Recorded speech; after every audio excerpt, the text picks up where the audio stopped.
Access to information is vital. When you create a haystack of human lives, a bucket that collects all of the records of all of your private activities. Our current epidemic of misinformation, we're getting these news deserts. Local news is going extinct. And we find this negative relationship between voter turnout and exposure to fake news. The point of modern propaganda isn't only to misinform or push an agenda, it's to exhaust your critical thinking. And that's the way to annihilate truth. When you believe that something's wrong, what do? You get the future that you work for and you plan for. You get the future that you fight for. The most important thing we can do is hopefully arm the consumer. We need to keep studying these markets to really predict the implications for social welfare. If we don't have privacy, we don't have the sanctity of our own mind. I have the faith that we can, in fact, tackle these problems.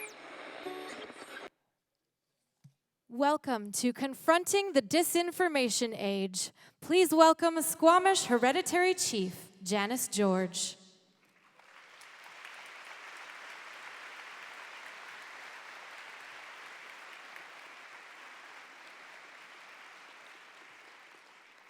Tanoyap and Sequatals. Ayas chop Tanoyap. Ayas chop Tanoyap. Ayas chop Tanoyap. Ayas chop Tanoyap. Japchemi asiam kwashamans na. Tinachant las nak es gachop mishachumeuch. Anwanacht and squalawin. Good evening. Peace to every one of you. Peace to each and every one of you here this evening. Japchemi asiam is my ancestral name. My family chieftainship from my father's side comes from Sanok, which is today called False Creek. I come here as a respectful person. I just want to welcome you all here this evening. I love the topic, Confronting the Disinformation Age. Coming from a people who kept their history through oral history from the beginning of time, knowing this land that we walk on, the people who walked on this land before us, what they did, their names, the teachings that they passed down to us. And from talking to the elders from the age of 18, that was always my job with my people. Telling me things and telling me that I'm only telling you things that I heard and things that I saw with my own eyes. And we stand strong on these things that our ancestors and our elders tell us. And I invite everyone to do the same. It makes us all responsible for the things that we say and the things that we do in this day and age. We need to start being responsible for our teachings, what we pass on to our youth. We need to feel responsible for that. If we don't stand on that foundation, what is the foundation that we have to stand on? I stand on my culture, the teachings from my culture that my grandmother and my parents taught me. I stand on that information. I stand on those teachings, those sacred teachings to me. I value that the most in my life. I went to a formal school, but what my ancestors and my elders told me and what they taught is the most important thing. These things can't be taught from books. So I just want to thank you, and I admire you all for being here to listen to these teachings tonight. Osiam.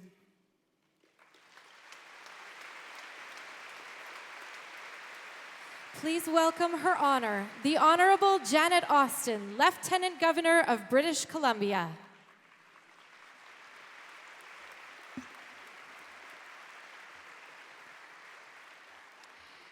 Thank you, and good evening, everyone. I must say, it always is a pleasure to be introduced by the voice of Goddess. As you heard, I'm Janet Austin, and it is my enormous privilege to serve as the 30th Lieutenant Governor of British Columbia. As always, it's important that we acknowledge the Coast Salish peoples, the Musqueam, Squamish, and Tsleil-Waututh, upon whose traditional territory we gather today, and to thank them for sharing these lands in peace and friendship. Haichka. Thanks also to Chief Janice George for the gift of a traditional welcome, and I do have a gift for her from SFU, which I will provide when I exit the stage. Also like to express appreciation to Chief Constable Neil Dubord with the Delta Police Department and Major Adam McLeod with the Canadian Army for joining me today as my honorary aides-de-camp. It's always a pleasure to work with Neil and Adam. I have the privilege of working with about 35 aides, and it is always a privilege and a pleasure. However, there is one little problem. People think this guy's the Lieutenant Governor. You'd be amazed how often it happens.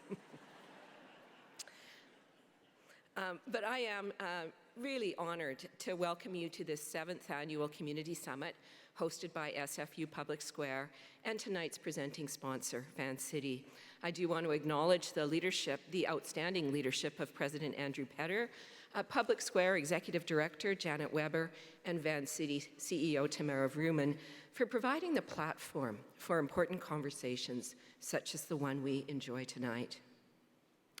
Like many of you in the room, I have become increasingly concerned about the fragility of democracy in the current global context, about the erosion of respect for our democratic conventions and the public institutions that support them, about the decline of civility in public and political discourse. I'm concerned about the online echo chambers we now inhabit that insulate us from views that differ from our own, that create a breeding ground for disinformation, and that contribute to a culture that is less open-minded and more fearful of difference and new ideas. I'm concerned that people are increasingly disengaged from systems that require too much political management, too much inflexible and combative rhetoric, and not enough thoughtful and nuanced discussion. All factors that breed cynicism and all that goes along with it.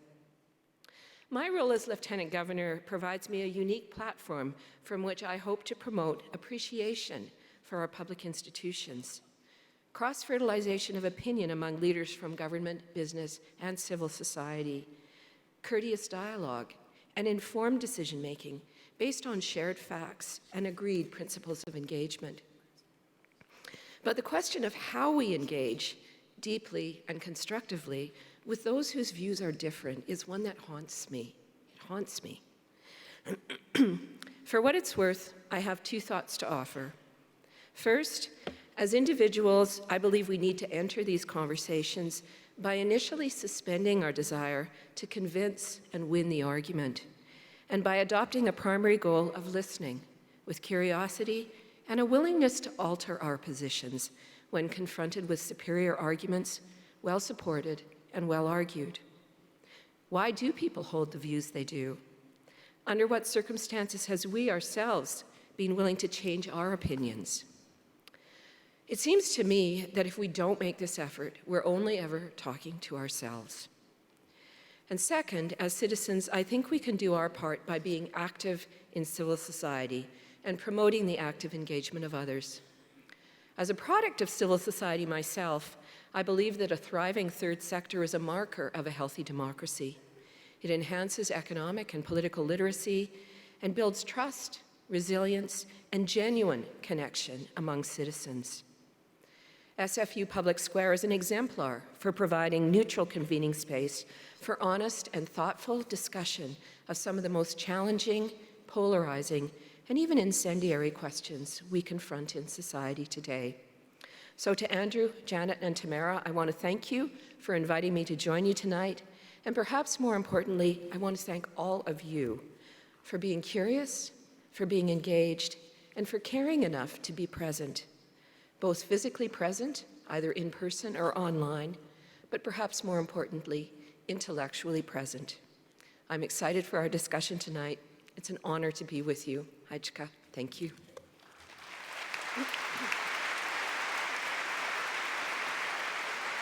Please welcome the president of Simon Fraser University, Andrew Petter.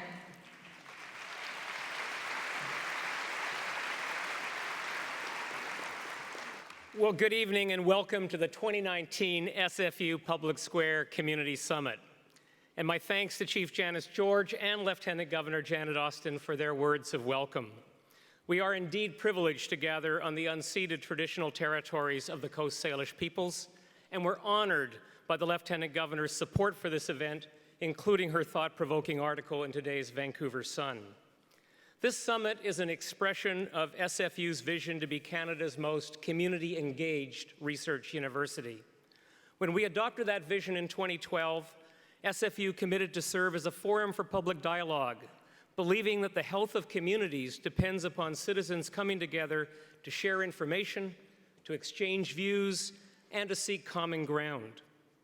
This evening, as we celebrate our 7th annual Community Summit, it seems clear that this function and this forum are more needed than ever.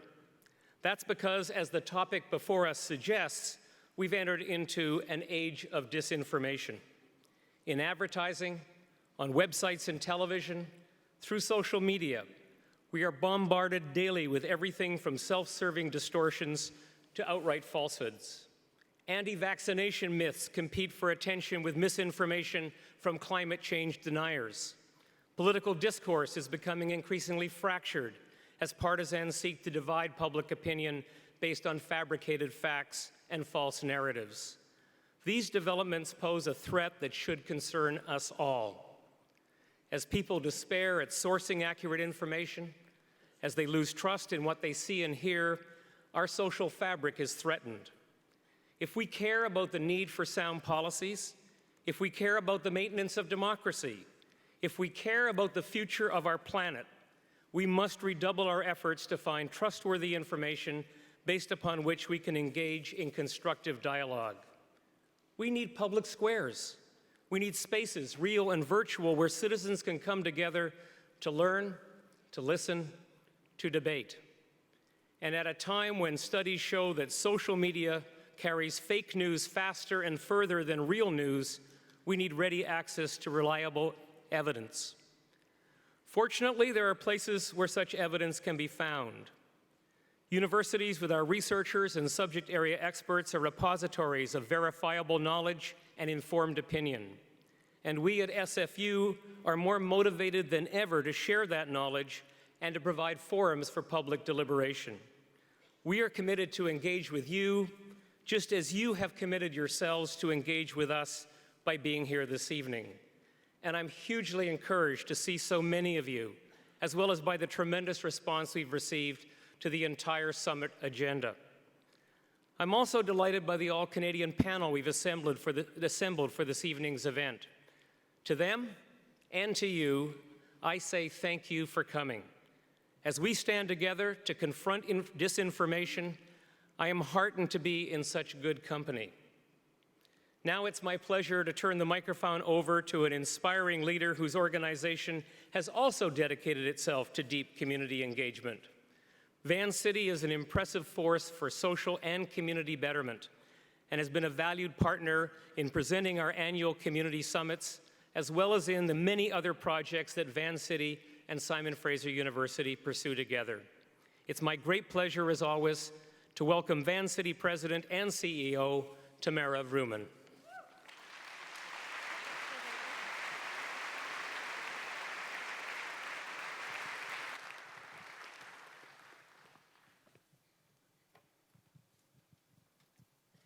You know my remarks are going to be brief when they take the podium away, right?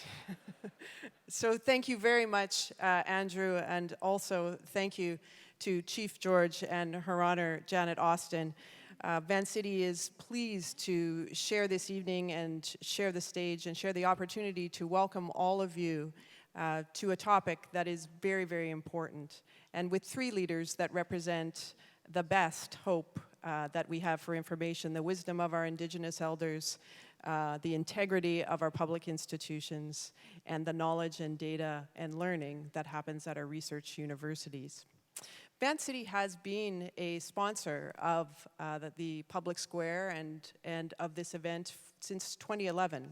And since that time, we have explored many topics, from inequality to art and creative space to our changing physical landscapes to the way that we need to come together for greater sustainability and energy with respect to combating one of the most significant challenges of our time, climate change.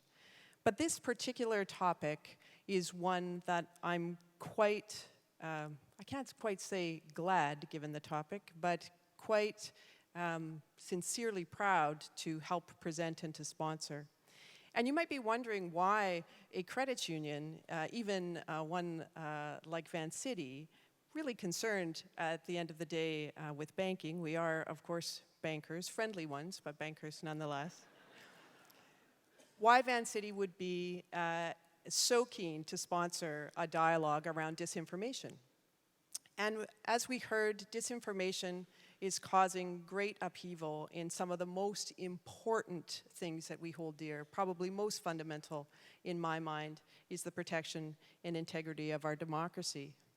But I think personally, one of the most sinister things that we see with the trend for disinformation is the fact that it exploits small gaps between us and makes them wider. Gaps based on difference of gender, difference of ethnic background, difference of geography, difference of religion, difference of political opinion, difference of age. And it intentionally pushes us apart at a time when the planet needs us more than ever to be coming together. And our history at Vancity is very similar to that. You know, since 1946, we have been working with our members, who are also our customers, who are owned by the people we serve, to try and use finance and the allocation of capital to bring people together for the betterment of each other and for the betterment of our community. And it's with great pleasure that we're able to sponsor, in partnership with SFU, this event tonight. You know, it wasn't that long ago that Vancity sought to take information in a different way, the ability of women to get a loan without having a man co-sign it as recently as 1967, and said that that was an injustice that needed to be fixed. We couldn't do that without access to credible information that's connected to real people in our community. And those are the very topics that we'll be exploring tonight. And to help us get through it with focus, energy, discipline, and vigor is our moderator. And I am pleased to have the opportunity to introduce our moderator for this evening, Hanomansing.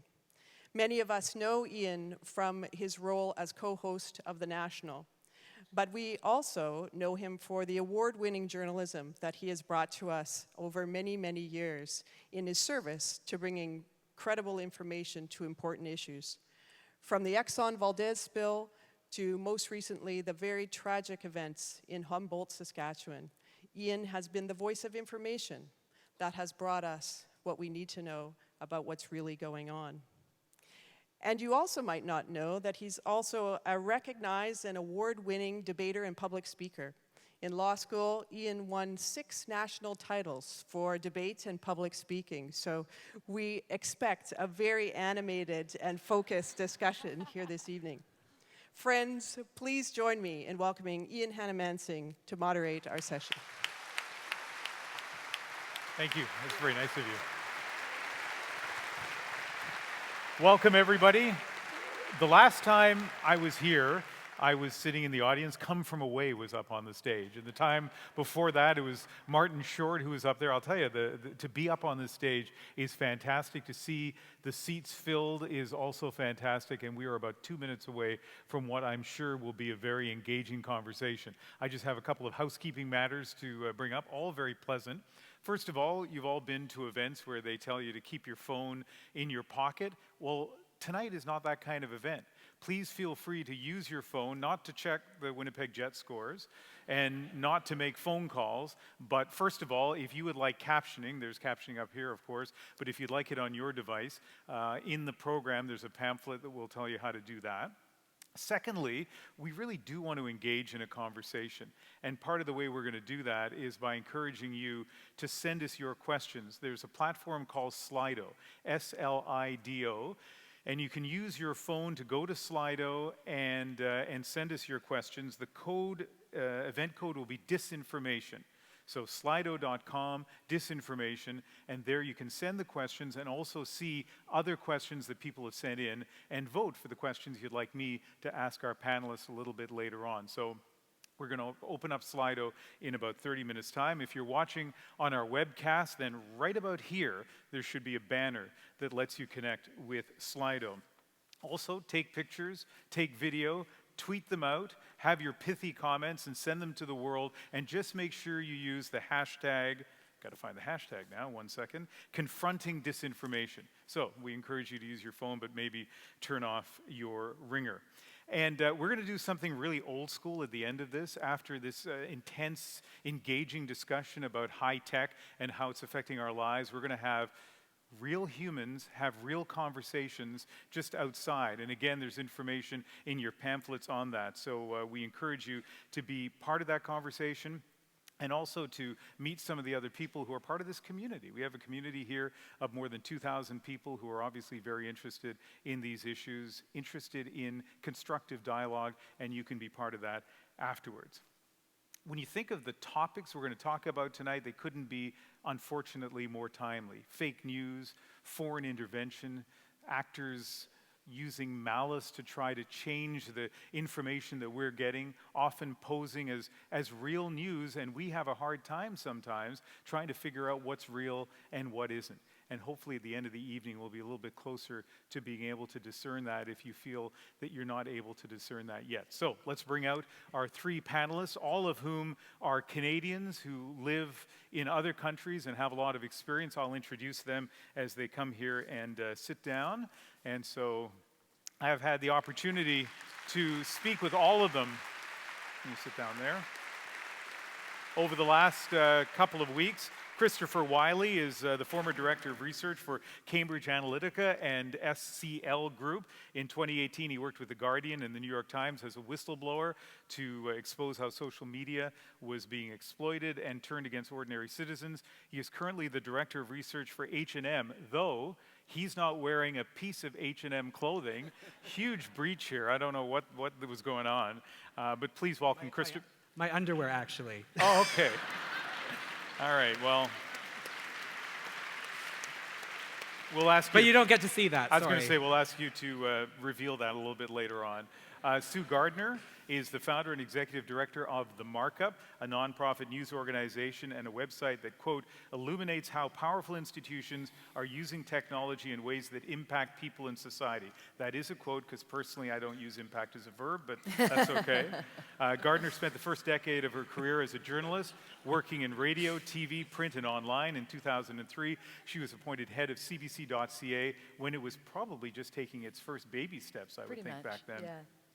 In 2007, Gardner became executive director of Wikimedia Foundation, the nonprofit that operates Wikipedia. Please welcome Sue Gardner.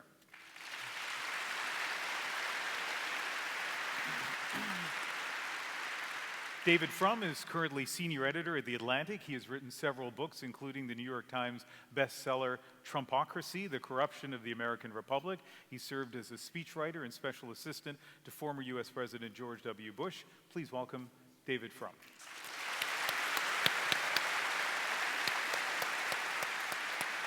We're going to divide our conversation this evening into 4 parts, and the fourth will be the questions that you send in or vote to have me ask the panelists. But let's begin with a topic area that I'll just call impact, and I want to hear from all three of you. Maybe begin with Sue, and a broad question, I guess, is what is the impact of disinformation on Canada and Canadians? Oh, that's such a good question. And I don't live here. And as we pointed out, none of us live here, right? Mm-hmm. So it is an interesting question probably to ask each of us as people who aren't normally here but come back here. And I think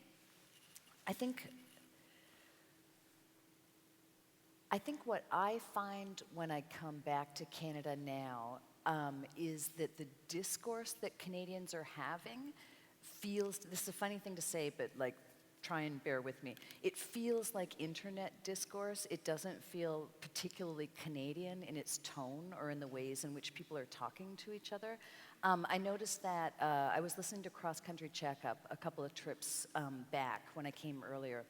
And folks were talking about gun control on cross-country checkup, and the arguments that I felt like I was hearing, it wasn't just that they were more American-seeming, like American kind of inflected arguments in terms of the substance of what people were saying, but I think that they were arguments that were made in what I can only call an American style. It's a funny thing. I feel that Canada has a slightly less distinctive Canadian culture at this point relative to what it used to have 10 or 15 years ago. Now, David, you're in an interesting situation because you live both in the United States and Canada. You spend a lot of time up here, and so you kind of have a foot still in both countries. What's your view of the impact of disinformation here? Well, as was said in the introductions, one of the places you can most quantify the impact of disinformation is not in the realm of politics, but in the realm of health. And that is the decline in vaccination rates and the rise of preventable epidemics, including right now this horrific scourge of the return of measles. And Canadians are no less affected by medical disinformation than Americans are. I think the Canadian political system has shown itself in some ways more robust than the American. And that is going to be a piece of evidence for the main thesis I'm going to present this evening, which is the problem of disinformation is not just a supply problem, it's a demand problem. The question is, why are we ready to believe things that are so often facially untrue?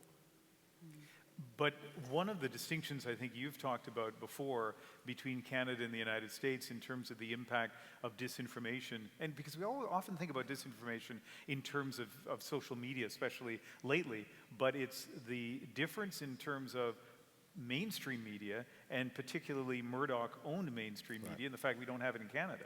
I think one of the ways that you distinguish Canada, you can do a lot of theoretical and high political science distinctions, Canada on the one hand, the United States, Great Britain, Australia on the other. But one of the most important is the absence of any Murdoch-owned institutions in Canada. So disinformation does not just come at you through these new media platforms that Fox News, the Murdoch press. The exit of Great Britain from the European Union is driven to a great extent by false stories about the way Europe works. I remember I was a victim of an example of this myself, and I have an excuse for it, but it's sort of an example of how it works.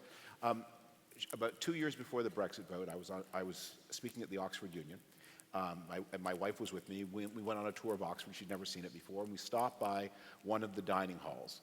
And in the menu, they had this unbelievably detailed list of disclosures, culminating with the main course, poached tilapia, parenthesis, contains fish. So I did a little Instagram joke that maybe Oxford should consider admitting undergraduates who are aware that tilapia contains fish.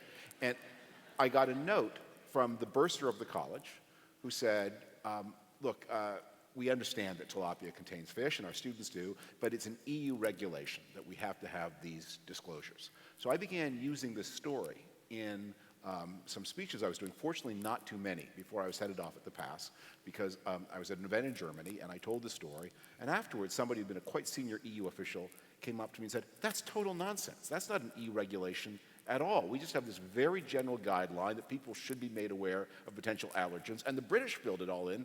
They did it to themselves and blamed us.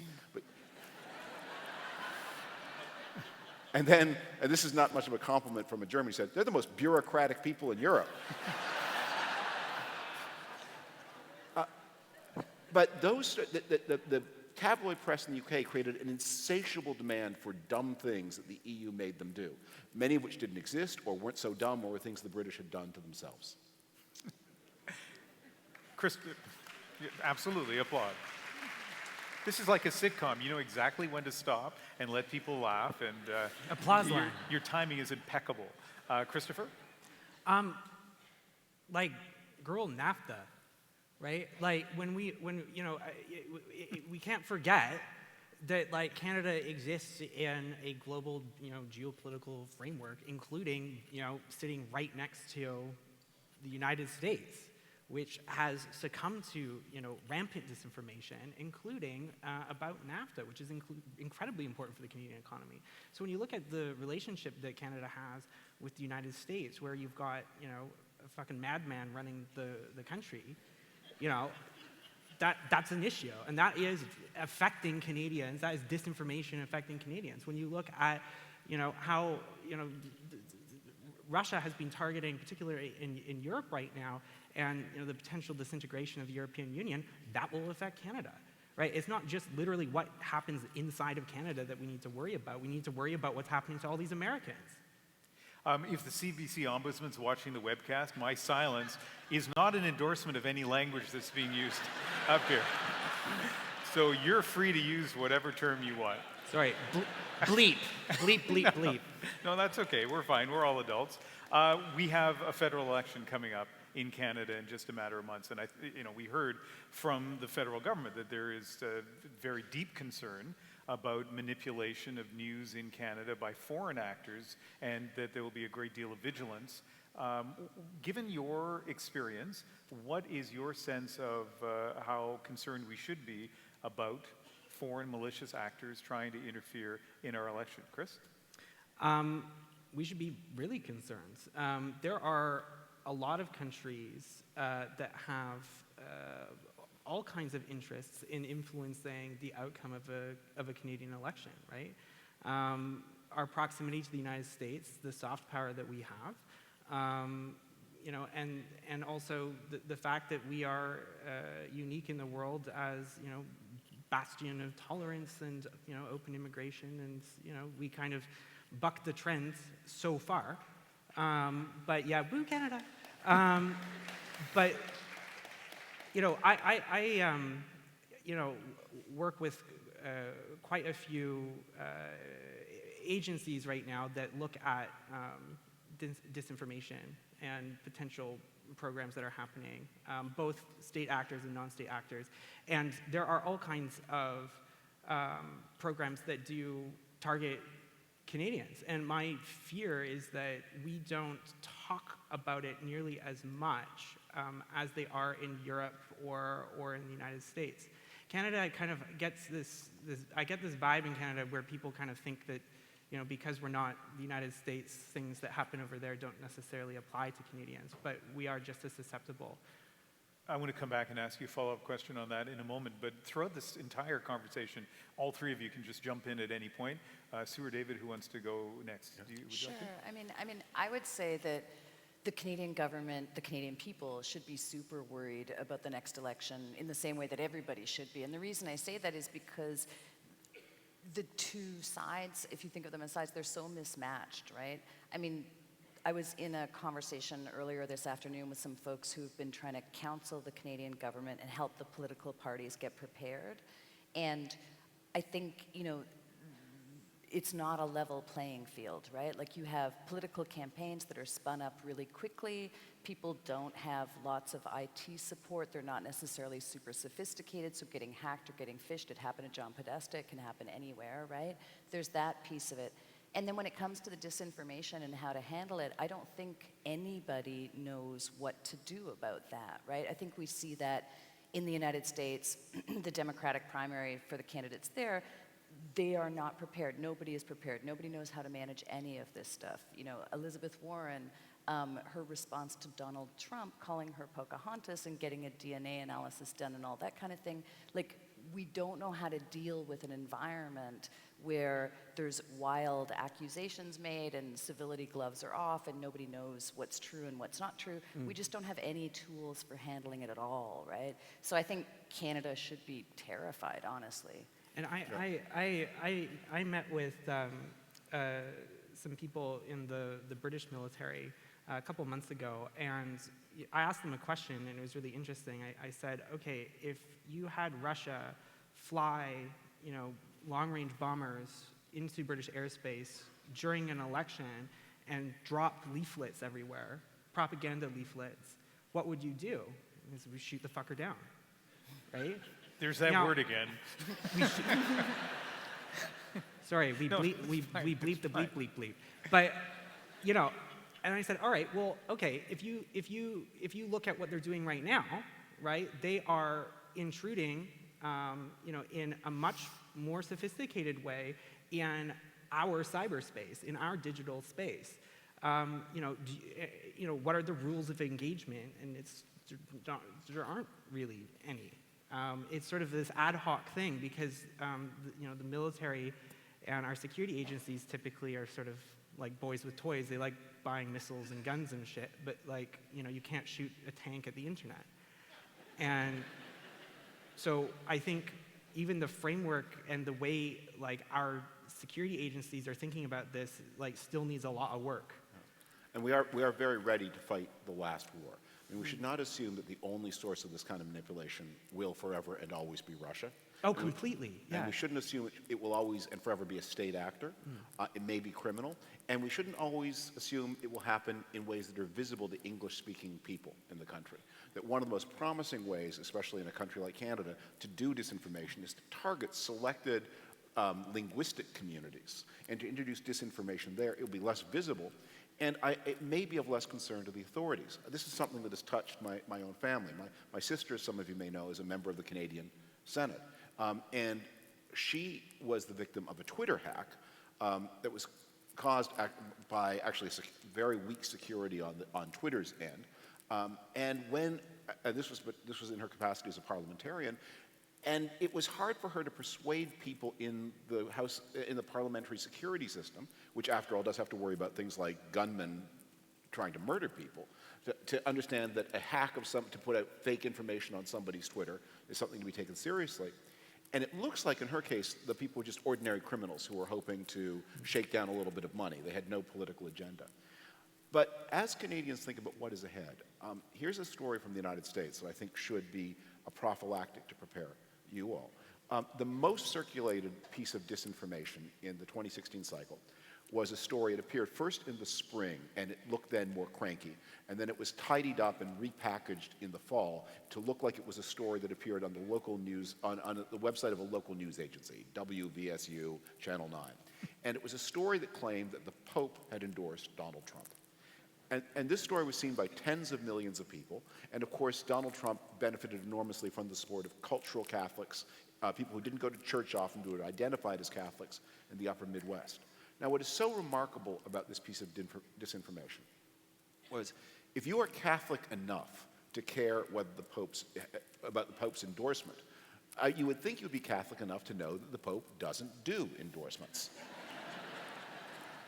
And you might even possibly, in October of 2016, your memory might even stretch all the way back to April, when Donald Trump launched into Twitter abuse of the Pope.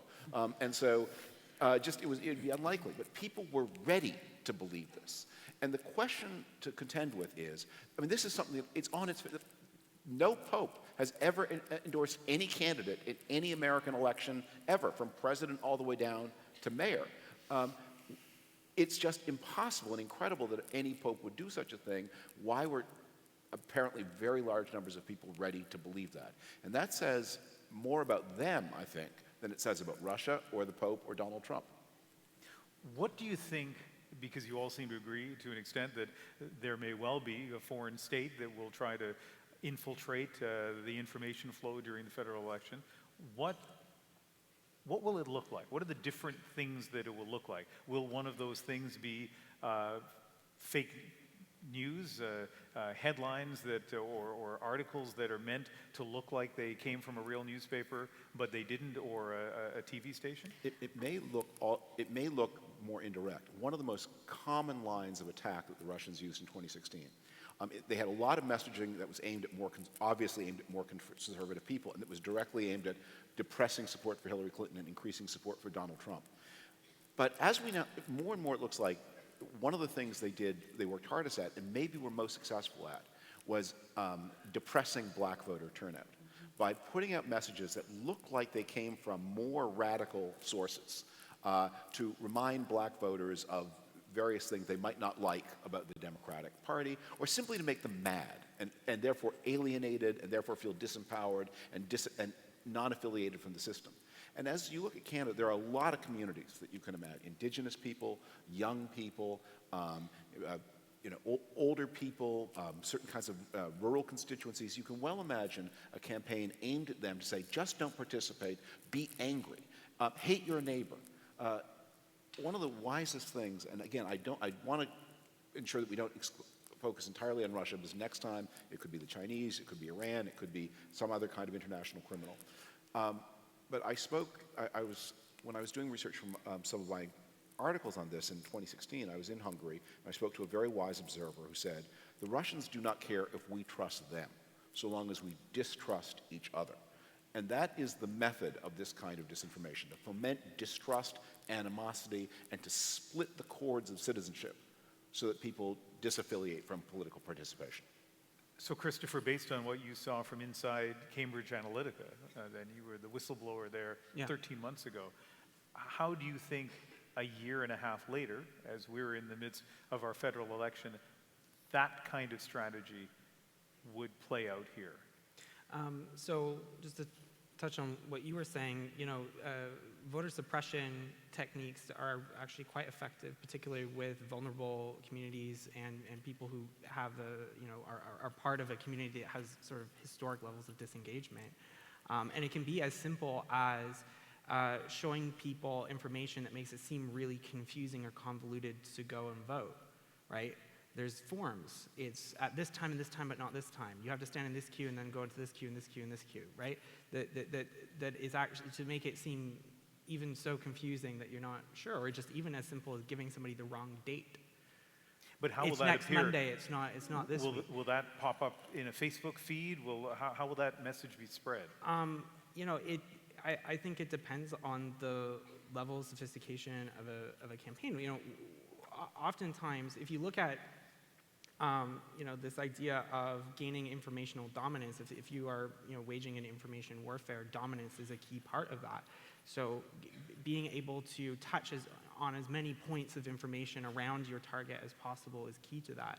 So it's not just sending out some ads on Facebook, it's actually getting somebody to join a group or a page or a forum, something where you can then up the level of engagement, particularly if that person or type of person is a target where you want them to actually go and be motivated to go and say stuff or do stuff or organize themselves.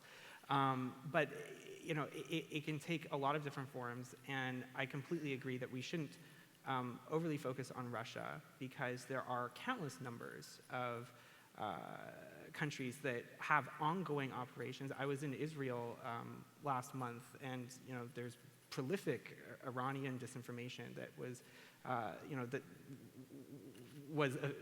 all over the place. Actually, the week that I went, they had to go and take down tons of accounts because of that. So it's not just Russia that we should worry about, and also non-state actors. I think, but how will it play out in a Canadian election? I think it'll probably play out like it has in most of the European countries and in the United States, which is targeting specific groups of people who are more prone to believe certain things and aggravating them to the point of mobilization and sharing things. One of the things that you're seeing now, and you saw in the midterms, at least with Russia, is that they are starting to realize that it's a lot harder to combat disinformation if you can essentially sort of wash it through constitutional protections. So there's an increased focus on cultivating relationships with people who are citizens of a particular country that does protect free speech, and then getting them to essentially launder your disinformation so that it is more difficult to combat from a security or agency standpoint, because at that point it becomes a person's right to believe weird and crazy things. So you said a little bit earlier that you're quite worried about what might happen during the election. Do you feel less worried now? That's a joke, right? No. Let's move on to our next topic, and it's how did we get here? And Sue, I want to start with you. You've been in Silicon Valley for quite a while now, and I mean, the internet held such promise, and really it still holds such promise, right? It's transformed our lives. For those of us old enough to remember, I was a reporter, we mentioned the Exxon Valdez. That was 30 years ago this month, and the reporting world was so different. Before I was born. Yeah, I know, before you were born, yeah. That's just a true thing, So back then, Christopher, we were using payphones and Polaroids. So the internet has, obviously, we've advanced in so many ways, but you have also seen how that promise has not been fulfilled and how it's turned into something which makes you very dismayed. So tell us a little bit about what you've seen in Silicon Valley over the years. Sure, and I mean, I guess what I've come to realize is that 'twas ever thus, right? I guess this is what happens with the development of disruptive communication technologies, right? In their early days, they are used by, and their sort of path forward is driven by idealists and visionaries and radical people and artists and people who want to change the world, right? That's how we got Wikipedia. That's how we got things like Wikipedia. What happens is, over time, the money people find it, right? Or sometimes the visionaries turn into money people, and then they figure out a business model. And I think that that is, in effect, the original sin of what gets us where we are today with the internet, right? Because the business model of the internet, you know, it's been called the attention economy, it's been called surveillance capitalism. The idea is that we, we use these devices, we use these products and these services. They are free to us, they are super convenient for us, but somebody else is making money from them, and what they're making money from is the use of the private data that we're generating as part of the use of those services, right?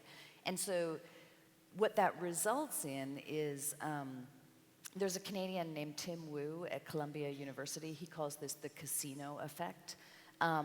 Because the products that you're using, they want you to use them more and more and more. They're always buzzing and blinking and flashing and sending you notifications so that you're on your phone all the time, right?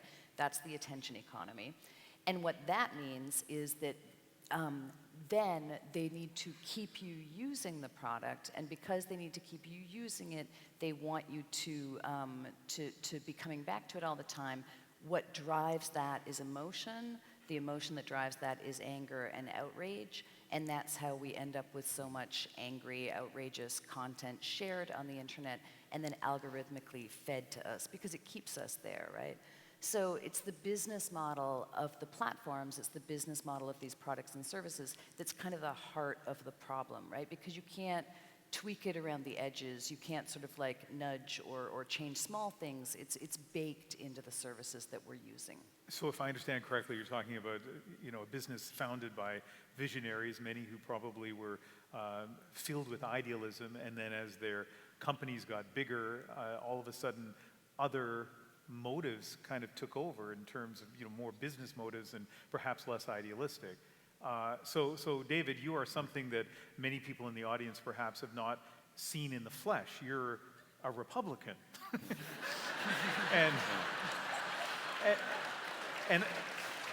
We walk the earth. And just like in daylight. and just like I was a reporter before Christopher was born, your political allegiance is just a true thing. It's not a pejorative.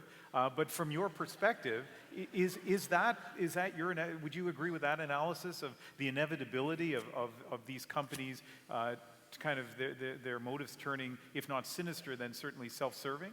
Well, without in any way abating the incredible importance of the advent of the internet and of social media after it, I want to resist a technological explanation for where we are now. I mean, in the UK, the most important media for the spreading of disinformation about the European Union were the tabloid newspapers, using a very ancient technology. While social media have had an extraordinary role, again, what they are presenting is so often so obviously, farcically untrue, the Pope endorsing Donald Trump, that you have to wonder. And this is where I think actually the study of Canada is so important, because Canada is the example of, look, if you have a row of houses on the street and one does not catch on fire, that's a really important house to study. If you've got a classroom of children and one does not get the flu. So Canada is really very much an outlier in the developed world. And yet Canada has Facebook, Canada has Twitter, Canada has tabloid newspapers. So what's the difference? In other countries, because they had very rough experiences in the Great Recession and because their middle classes have been under so much pressure, you've had the rise of anti-system parties. In Britain, opposition to the European Union is what I would consider anti-system, but in all the countries of Europe and in the United States. In Canada, you don't have anti-system parties. Not since the fading of the Parti Québécois have you had an anti-system party. And as a result, malicious foreign actors who would like to meddle and help the anti-system people don't have anti-system people to help. You have a reasonable, as you used to do in other democracies before the Great Recession, reasonably narrow differences between the major parties. You know, so the differences are important. Canadians have a spectrum of choice. You get more spending, less spending, more taxes, less taxes, you know, more regulation, less. But it's very much on a continuum.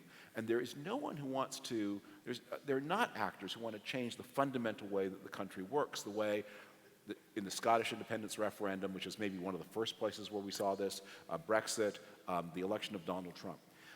And that I think the secret sauce, the secret source of strength that Canadians have against false news is the stability of their society, which creates fewer incentives for anti-system politicians, and therefore fewer opportunities for people who want to help those anti-system politicians to meddle. So the technology is important to study, but I think the most important defense against disinformation is a robust middle class. I agree with that.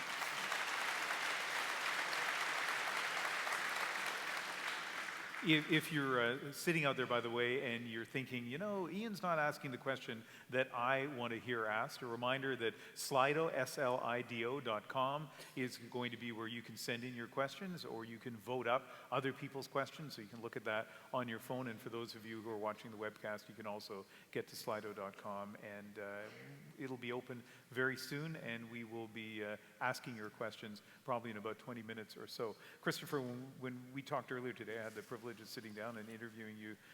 It's going to be on the National in a couple of weeks. I'll send your parents a note and so that they know. Cool. Who are, I think, somewhere in the audience. I can't see any of you, but I think my parents are somewhere there. So hi, wherever you are. You were talking about how when you joined, I guess it wasn't even Cambridge Analytica. It was SCL Group. Right. Yeah. And one of the things that you were doing at the beginning was using data collection and curation and to deal with, as a military contractor, to try to deal with extremism and things that I think generally we would see as good motives for a company. Yeah. And that it changed over time, which is what led to you said, becoming a whistleblower. So I think this is sort of interesting in terms of the evolution of whether it's political systems or the internet to the point where we are at now. Is there anything in the way that company changed its role and its goals that is instructive now? Because Cambridge Analytica, of course, is no longer in effect, although the people who are working for it are working for other companies, in your case, H&M. But, which does not do disinformation. We don't do fashion disinformation. And fantastic fashion, We do too. fashion, not fascism. Right. But, but in terms of the way things changed at that company, is there anything that there's a lesson for us to watch in terms of how companies can evolve and what we should watch for? Oh, completely. I mean, I think also even in particular for Canada, it was very instructive because you know, the Canadian military, or Department of Defense rather, was a client of SCL. We were doing counter-propaganda work and research in the Baltics, and some of that was actually funded by the Canadian taxpayer. You know, the research that you know, we started at when I first joined SCL Group was intended for the British Ministry of Defense and the Department of Defense in the United States, the Pentagon. Because at the time, you know, DARPA, which was the U.S. military's research agency, was funding research focusing on how do extreme narratives proliferate online, and how can we identify highly contagious narratives, how can we control and mitigate the spread of that, and how can we use data and AI to do that at scale. So we were looking at how to do that, particularly in the Middle East and North Africa. You know, and essentially the research that initially was funded by militaries, NATO militaries and defense ministries, formed the basis of a company that then became Cambridge Analytica, and that's blowback, right? And it's interesting because there are very little controls that I've now learned on what happens when a military contractor gets acquired by a new owner. And there's very little oversight on the part of the military to see what happens to some of the R&D, particularly in information operations. What happens to that R&D? You know, when you look at even some of the subsidiaries that were set up at Cambridge Analytica, one of them was based here in British Columbia. And that subsidiary received 40% of the declared spending for vote leave, which later has been now found to be unlawful. It facilitated effectively a money laundering scheme, an electoral money laundering scheme that has been found to be unlawful. And that has huge ramifications for Britain and the European Union. It happened here.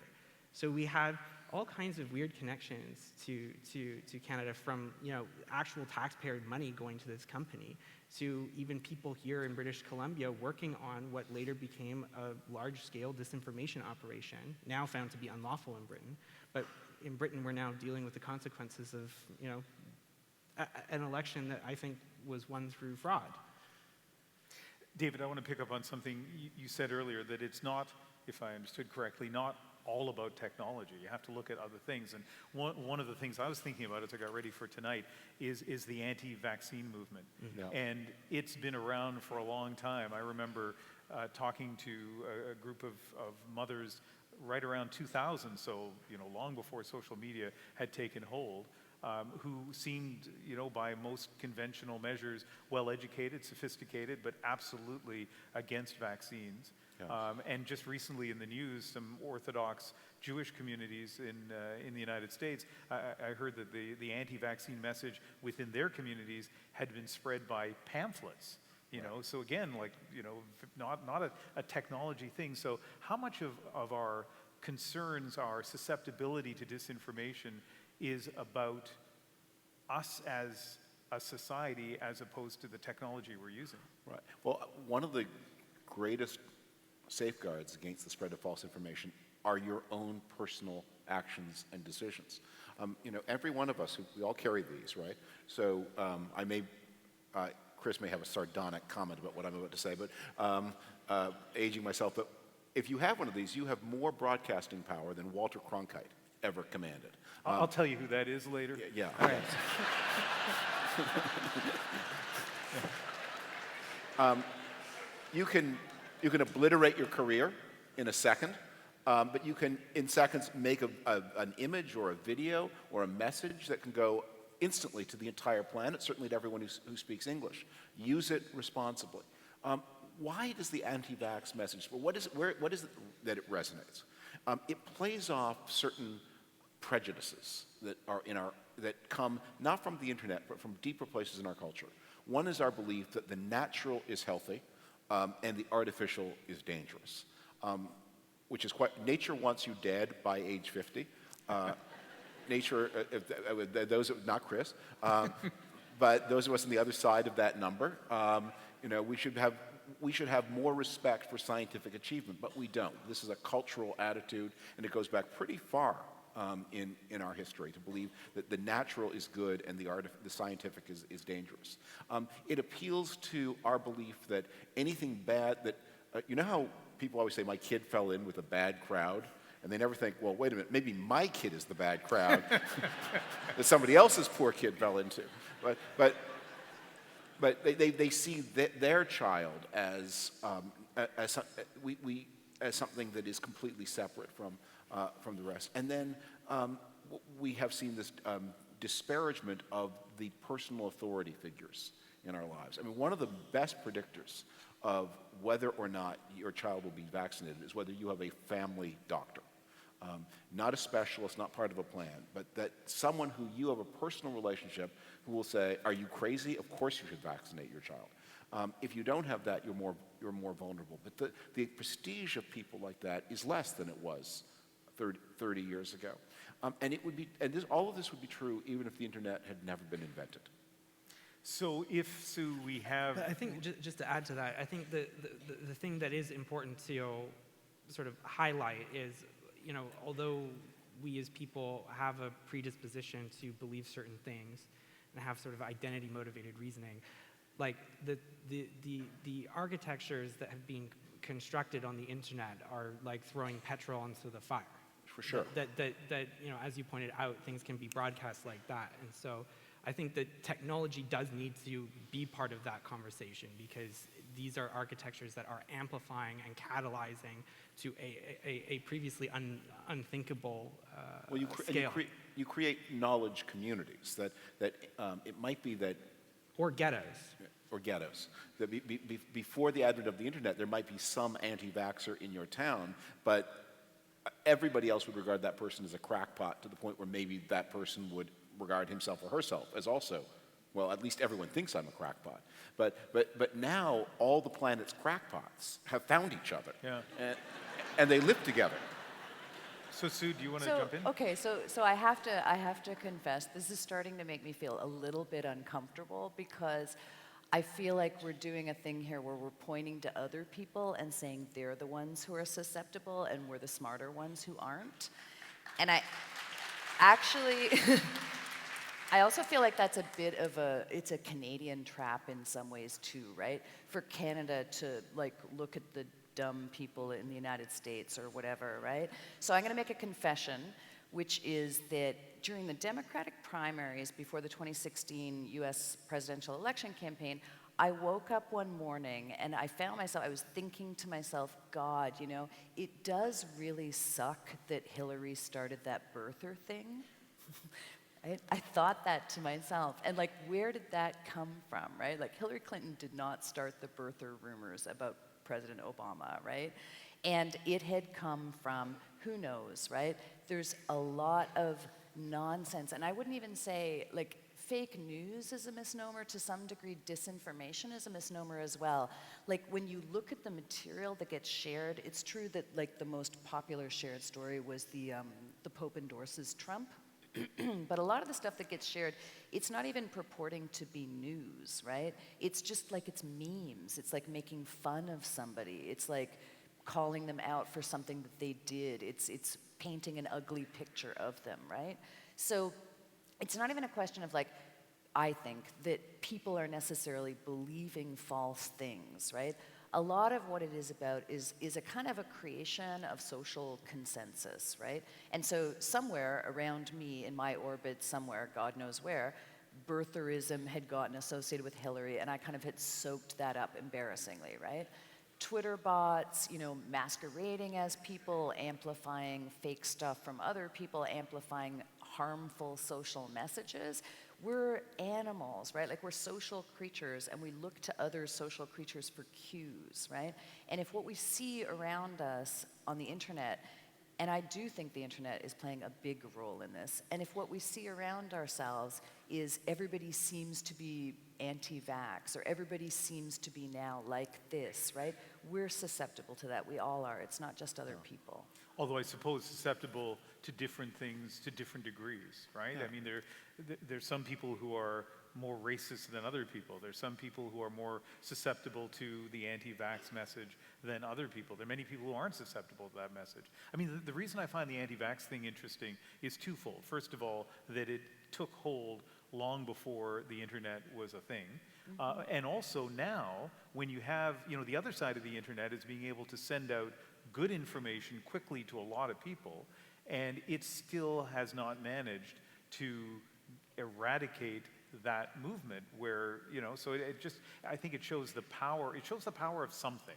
Right, and just to, if anything said on this platform lends support to the idea that somehow that this is a problem of, you know, less and more, and people look down, and that you're quite right, that would be a wrong thing to say, because actually among the things we know about disinformation is that more informed people are more vulnerable to it, and more intelligent people are more vulnerable to it. Look, the intelligent mind is good at things, and one of the things it's good at is building rationalizations for what it wants to believe anyway. So people who are completely disengaged from the political process are not going to be vulnerable to false information, because they're not looking at that kind of they're not interested in that kind of information at all. The people who are interested, and the same way people who completely passively accept whatever treatments the society dispenses to them are not going to be vulnerable to vax. Anti-vax people are much better educated than the population as a whole. They're going online and doing something that functions like research. And the same thing with a lot of the cancer disinformation. That they're going through a process that is a research-like process. So this is not a product of deficient intelligence. It is a product of socialization. It is a problem of having a weak stake in society, and it's a problem of the breaking down of structures of authority that even the most intelligent of us rely on. One of the things, in many ways, one of the things that happens if you've ever debated with an anti-vaxxer, you quickly find out the anti-vaxxer knows much more about vaccines than you do. I don't know anything about vaccines. I know that I have 3 kids. The doctor told me to have them vaccinated. I did it. I couldn't tell you the schedule of shots. I can't even now remember exactly what shots I just did whatever the doctor said. Because the anti-vaxxer knows how vaccines work and has complicated theories about the chemistry of the materials inside. It's sort of semi-information. It's false, and that's why we use the term disinformation. It's not ignorance. Disinformation is not ignorance. Chris, it looked like you wanted to jump in. Yeah, I was just going to echo that oftentimes people who do fall into this trap of what in psychology they call identity-motivated reasoning, where you're looking to reason things to essentially build up a pre-existing identity that you have, or a preconceived notion of how the world works. Oftentimes that requires a lot of cognitive work and effort in order to achieve and defend that pre-held belief. Just a random anecdote, a couple months ago I went on a date, and the guy I went on a date with actually was a flat earther. I didn't know this at the time.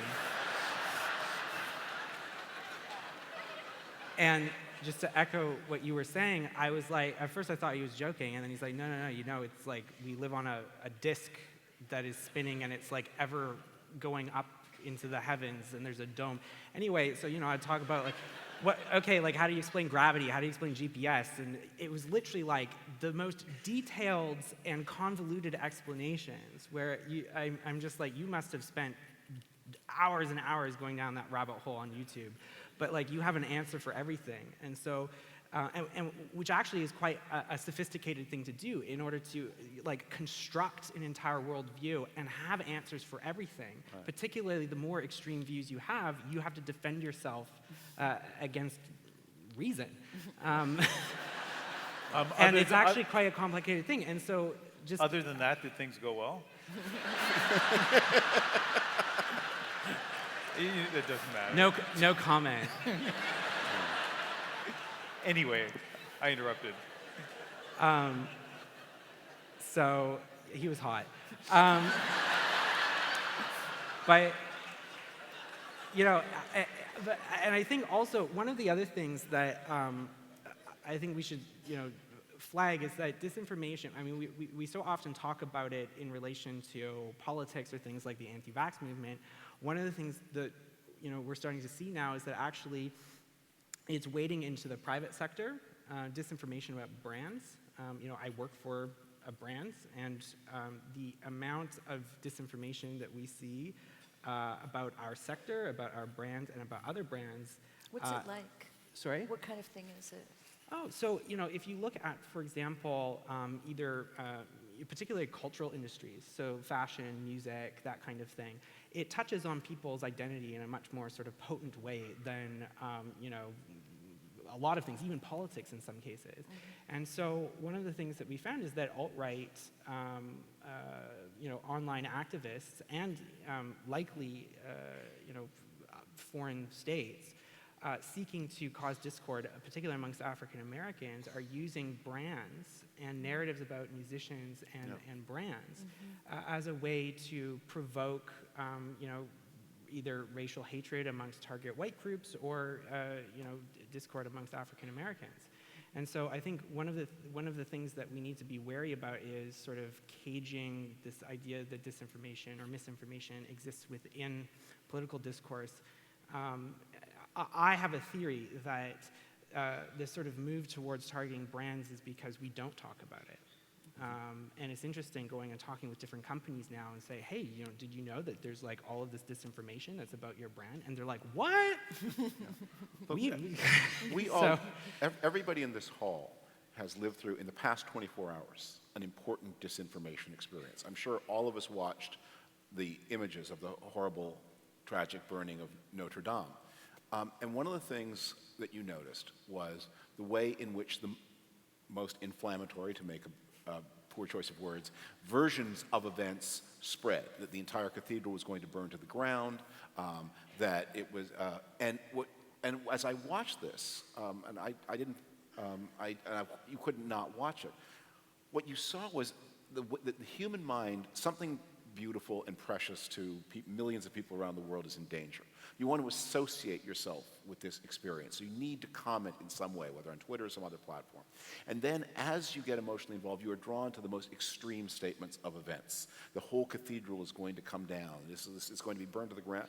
The president said this, that the cathedral is going to be burned to the ground, bringing a lifetime experience in insurance fraud to no. No. I mean, he does have a lot of experience in insurance fraud, but I don't think it was ever with fires. But where did that, and you may have, I just ask you, did you notice anything in yourself that you were drawn to the more extreme story? And why, and how did that happen? And that's a good way to take your own pulse as to how we can be victimized about this. And that came yesterday from a good place, right? I mean, everybody, we care about this thing. It's part of the cultural heritage of humanity. And because we cared, we were drawn to believe things. And fortunately, the truth turned out to be not as terrible as it was. And many of us may have commented or put into circulation things that we should not have done. And but with what happened yesterday too, when you look at what happened with also the live stream. I don't know if anybody watched it on YouTube, but there's a live stream on YouTube. And one of the things that I found interesting is that at least in the United States, the tools that YouTube had built to counter disinformation videos, where it would create a pop-up with information and facts about a particular topic. So if you went and clicked on, vaccines or whatever, it would come up with some facts. The piece of AI that they built screwed up and started associating all of the anti-Muslim comments in the comments with 9/11. And so if you were in the United States and you watched the live stream on YouTube, you'd get a pop-up that would say facts about 9/11 and Islamic terrorism. And the irony of this tool that was built to combat fake news and disinformation immediately is priming people to go, oh, it was the Muslims again. Now, while we're being negative about technology, let's think of something positive. One of the reasons that the reconstruction is going to go faster and easier than we might at first have feared. Because two billionaires have a rivalry and want to outfund each other. There's going to be resources, but there was a professor, I believe at Vassar, who'd made it his life's work to do very close 3D imaging of every aspect of the cathedral. I think he died last year, not knowing why he had given his life to this project. But the result is that there is now a infinitely detailed blueprint, thanks to this person whose name I should know, did know, I forgot. I beg your pardon, because he has done a service to humanity. But these new technological tools meant that there's a plan that is more precise than anything that's ever existed in human history to rebuild this thing. And we hope it will go fast and well. But what's interesting, you mentioned, Notre Dame as a living example in the last 24 hours. Because of the power of mass media and social media to an extent, what really happened there is the overwhelming message that all of us got. Like, I'm sure that if we were to survey all the people who are here, we all have a pretty good understanding of what happened and what the level, but also the limit of the damage was. You think of something as emotional and horrific as the shooting in New Zealand, and despite some attempts at disinformation, we also, I think, if we were to poll people here, would have probably pretty good consensus of what actually happened there, which I think again speaks to the power of good information in a lot of situations. So let's segue for a moment to a topic area that is listed here as solutions, but let's not get hung up on that word, because I think solutions is too big and too optimistic a word. But I'd like to hear from all three of you as we confront these pernicious issues of disinformation and malicious actors. What sorts of things have we seen, or do you think we should see, that might be able to combat this for us? Sue, I'll start with you. I feel like if you broaden that question out a little bit, and sort of, I am most interested in the technological component of this, right? And so I think that when we think about our personal uses of technology, and our phones and disinformation as a piece of that, but addiction and gaming addiction and all sorts of things, right? I think the reason, so I'm founding The Markup, right, which is, as you said, a new journalism organization whose job is going to be to investigate the societal impacts of technology. And the reason we founded it is because we feel like the general level of popular understanding of what is happening with technology, big picture, writ large, is really, really low, right? And what you want to have, I think, when something comes along that changes people's lives as dramatically as the internet has done, you want to be able to have a society-wide conversation about its best role, its best purpose, its best use for us. I think that over the last couple of years, there's been a bit of a sea change in people's attitudes, right? We were all super pleased with the convenience. Everything is fantastic. I think the Cambridge Analytica story, that was the story that I think really acted as a wake-up call for a lot of people. I happened to be in Ottawa when Carol's stuff got published, and it was all over the news here, in part because You're Canadian, I think, was like a small piece of it, right? And I was sitting watching the news. I was staying with my uncle, and I watched the news with him every night. And I explained to him, he didn't understand it because he is elderly, but I explained to him how no, I just mean like, he doesn't. I mean, several people on this stage are also elderly. Hardly. Very good. No, I should have said nobody understands it is actually my point. Nobody understands it. He curses at his phone and like has fumbles with it and stuff.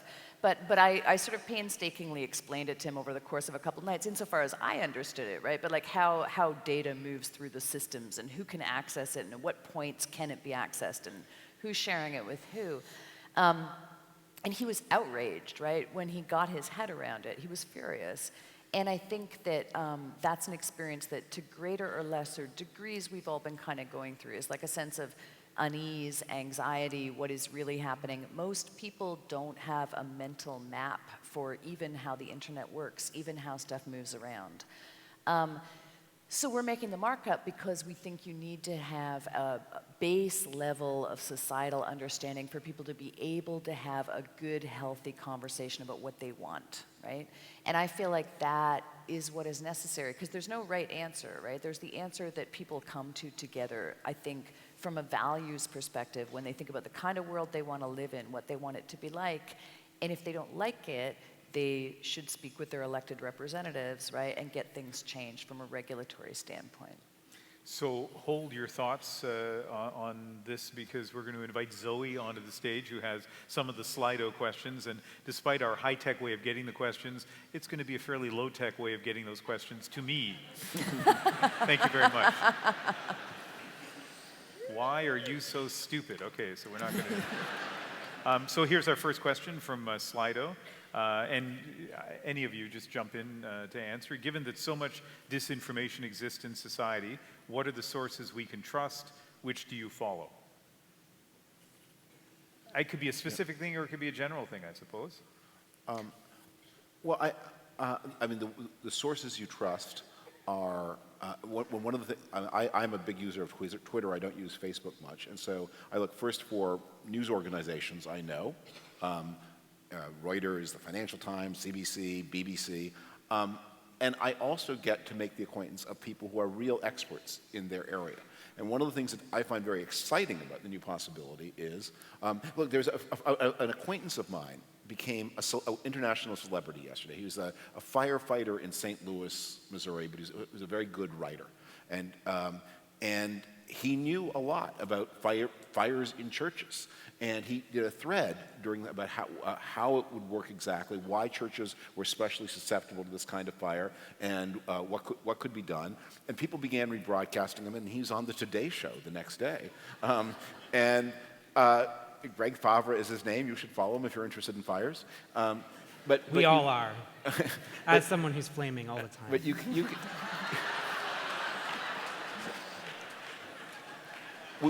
we discover these people, but check who their credentials are and see who else follows them. It has never been possible to be more informed, better informed than it is today, but you have to put a little bit of work into it. You can no longer be a passive information of a few giant media sources. So we have a lot of questions here. Maybe what I'll do is I'll kind of arbitrarily pick one of you to put the question to, and if anybody wants to jump in to follow up, that they can. And Sue, I'll just arbitrarily pick you for this.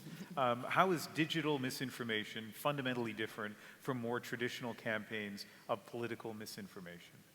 I think what's different about it is the distribution processes, right? So the misinformation actually looks remarkably similar, like, I think, to old posters or whatever, right? In substance, in sort of style, it's not that different. But I think that what is different is the ways in which it's amplified, right? And I include through the algorithms of the platforms, right?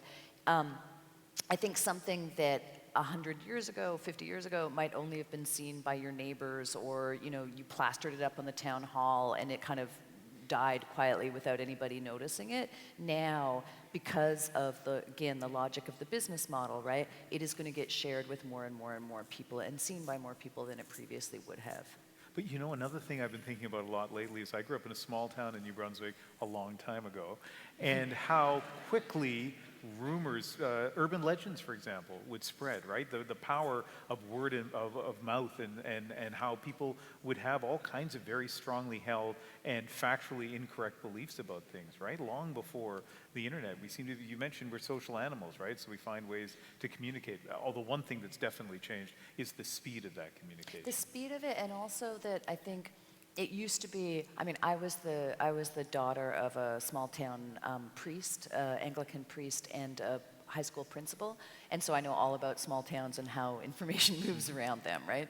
And what happened in the small towns, I think, is that it fizzled, right? You didn't find somebody else in the next small town who believed the same thing. You know what I mean? So it didn't kind of network and go up to a meta level, I think, the way that it does today. Chris, as it turns out, this one is directed to you.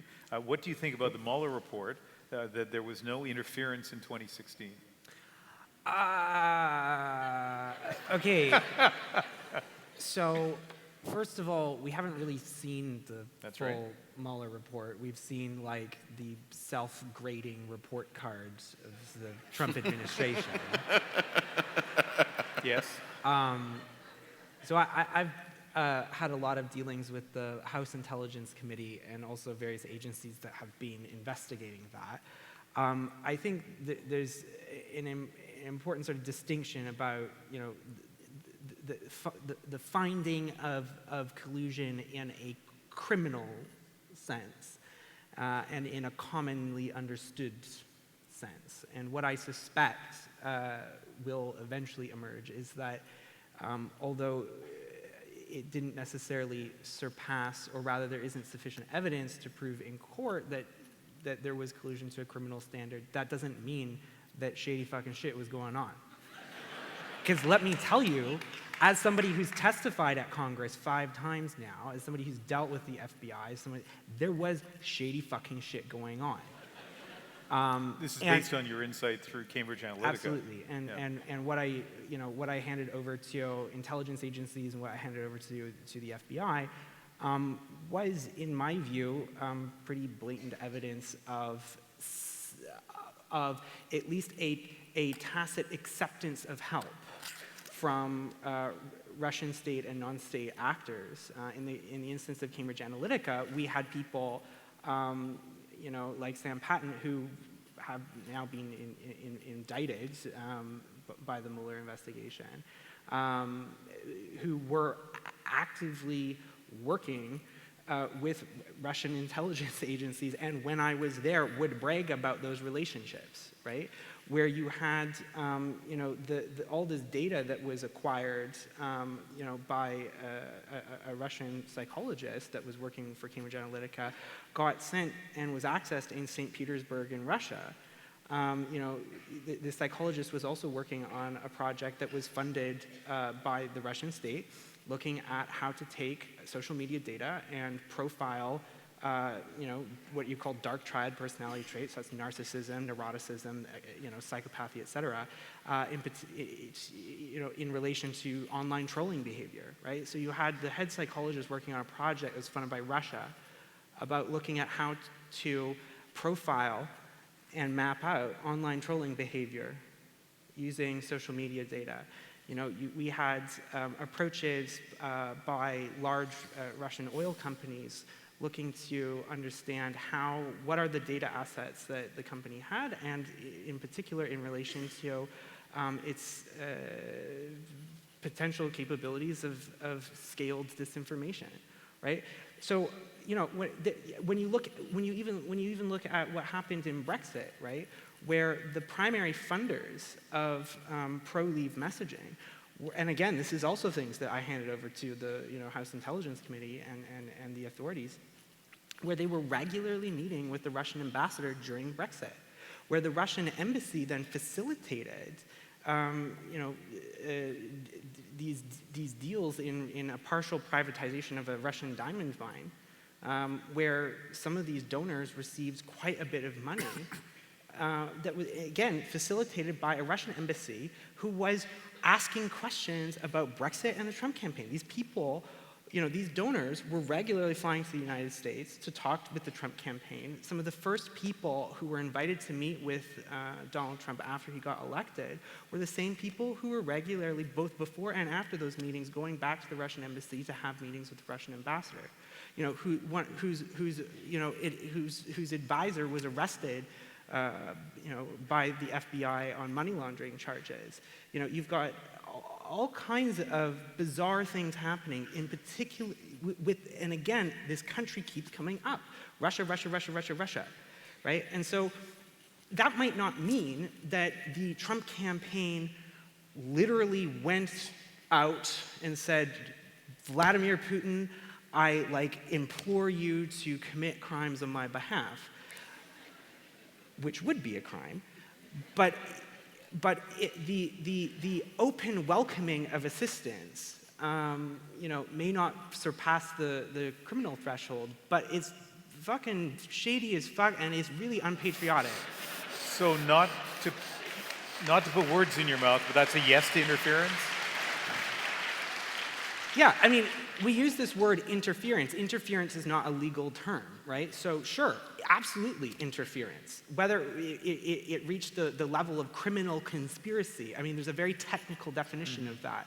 And also, you know, my understanding is that with the Mueller investigation, there was a view that actually part of its role would be to provide information to Congress, who would then make that assessment. When you're looking at the President of the United States, Congress has a special role in that. And it wasn't necessarily the Mueller investigation's role in the finding of guilt per se, but handing it over to Congress. But you know, currently the administration, you know, has the benefits of blacking out all kinds of shit. Yeah. Thank you. Sue, let me put this one to you. As a high school student, I grew up with technology. How do you suggest we navigate? No, not me. I'm not talking about me. This is the person asking the question. You're doing really well as a high school student. Yeah. I just saw the look in your eye, yes. No, the Slido questioner says, as a high school student, I grew up with technology. How do you suggest we navigate as technology becomes part of even the school curriculum and research? Yeah, it's such an interesting question, right? And I mean, I have exactly the same love-hate relationship with my personal use of technology as I assume everybody does, right? So I don't have any answers. But I did notice the other day, I think it was the Times did a couple stories on personal use of technology among students in Silicon Valley. And what they found, I think it was the Times, what they found was that in East Palo Alto, which is poor, right? the tech companies put a lot of iPads and a lot of devices, and they sort of get the classrooms wired, and the kids are using a lot of technology. But if you are the child of a technologist, it's the opposite, right? Like folks are, it's not even normal sort of middle class things like limiting screen time, right? Their kids don't have devices at all. They're like notably low screen, low device. So I think that says something. I think what that tells us, and we started seeing folks coming out and saying this over the last couple of years, independently of their own accord as well, right? People who work in tech saying, we're not comfortable with the world that we've built. We're not sure what the implications of it are. We don't know whether or not it's addictive. It does seem to be habit forming in a bunch of ways, right? And so I think if the part of the world that makes that stuff is super skeptical about it and trying to restrain its own children's use of it, that does say something to the rest of us. All right. David, this works out well, this question to you. Most reputable publications and sources hide, is the word of the questioner, their content behind paywalls. How do we address the part capitalism has to play in the lack of access to information?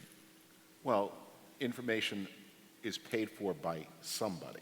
And if it's not paid for by you, you need to think very hard about who's paying for it and why. Market systems allow for a lot of ways in which information can be financed. Many countries have public broadcasters. People pay for that too, through taxes on capitalist economies. And I think I'm not comfortable even with the term capitalism, because I think the market forces, they're like hydraulics, they're always there. I would just note that those societies that have done the best at making sure that honest information is abundant and available to everyone have been free market liberal democracies. And the countries that have tried other ways of governing it have found there are other things that can go wrong with your information flow than disinformation. And we have emerged from a century of centralized state control and organized lying. And for all the problems we have today, those problems were even worse. You know, one of the questions we talked about earlier is what can we do to deal with, get access to good information. You know, I work for a public broadcaster. It is taxpayer money that pays for what we do, and therefore it should be available to people for free. But I advocate strongly for people to buy subscriptions to publications that they trust. I mean, that's what I've done over the last few years, because, you know, I want to support them and I want them to know I'm paying for their content. And the real cost is constantly falling. I mean, the cost of a hardcover book, I think, is now about half what it was 20 years ago. You know, but I want to just, since the theme is solutions, I want to pick up something here and offer a thought. And again, I'm going to return to the theme that the solutions are social, not technological. The last time we lived through an information upheaval as dramatic as the advent of the internet was the arrival of the printing press. And what the printing press did was it transformed the book from something that could be owned only by a baron or a bishop to something that at first any merchant or substantial farmer could have. And by the middle of the 1500s, pretty much anybody who wasn't actually poor could own a book. And the book there was one book that everybody wanted to buy. There was a first book that everybody wanted to buy, and it was the Bible. And since the people who could buy now books for the first time didn't read Latin or Greek or Hebrew, it created a demand for the translation of Bibles into the language of the local vernacular. People like William Tyndale in England and Martin Luther in Germany created Bibles in the vernacular. And the people who translated the Bible were absolutely certain about what would follow. That they believed that the existing church structures had sold a lot of false stories to people, which they had propagandized through stained glass windows, the mass media of the Middle Ages. And now they were going to put the Word of God into your hand, and you would read it for yourself, and everybody would see what God intended. And then a terrible and surprising thing happened, which is you gave the book to all kinds of people, and they didn't agree about what the book said.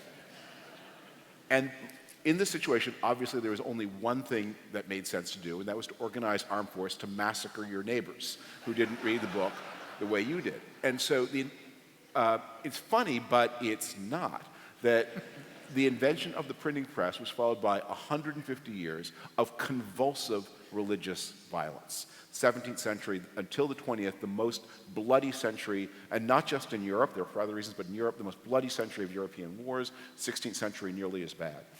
And it took 150 years after the advent of printing for people to solve the problem, and that was, I am going to have to learn not to be bothered if my neighbor worships God in a different way from me. And that was a profoundly new and difficult idea for human beings to assimilate, and it's the foundational idea of the liberal constitutional systems under which we live now. Now, I hope it's not going to take 150 years this time, but this new technology is changing us in the way that printing changed us. And the answer was not, well, how do we convince people all to believe in the same word of God? It was that the answer to religious violence was, how do we persuade people not to be bothered if their neighbors worship God differently? We're going to need similar kinds of social solutions to the technological challenge of our time.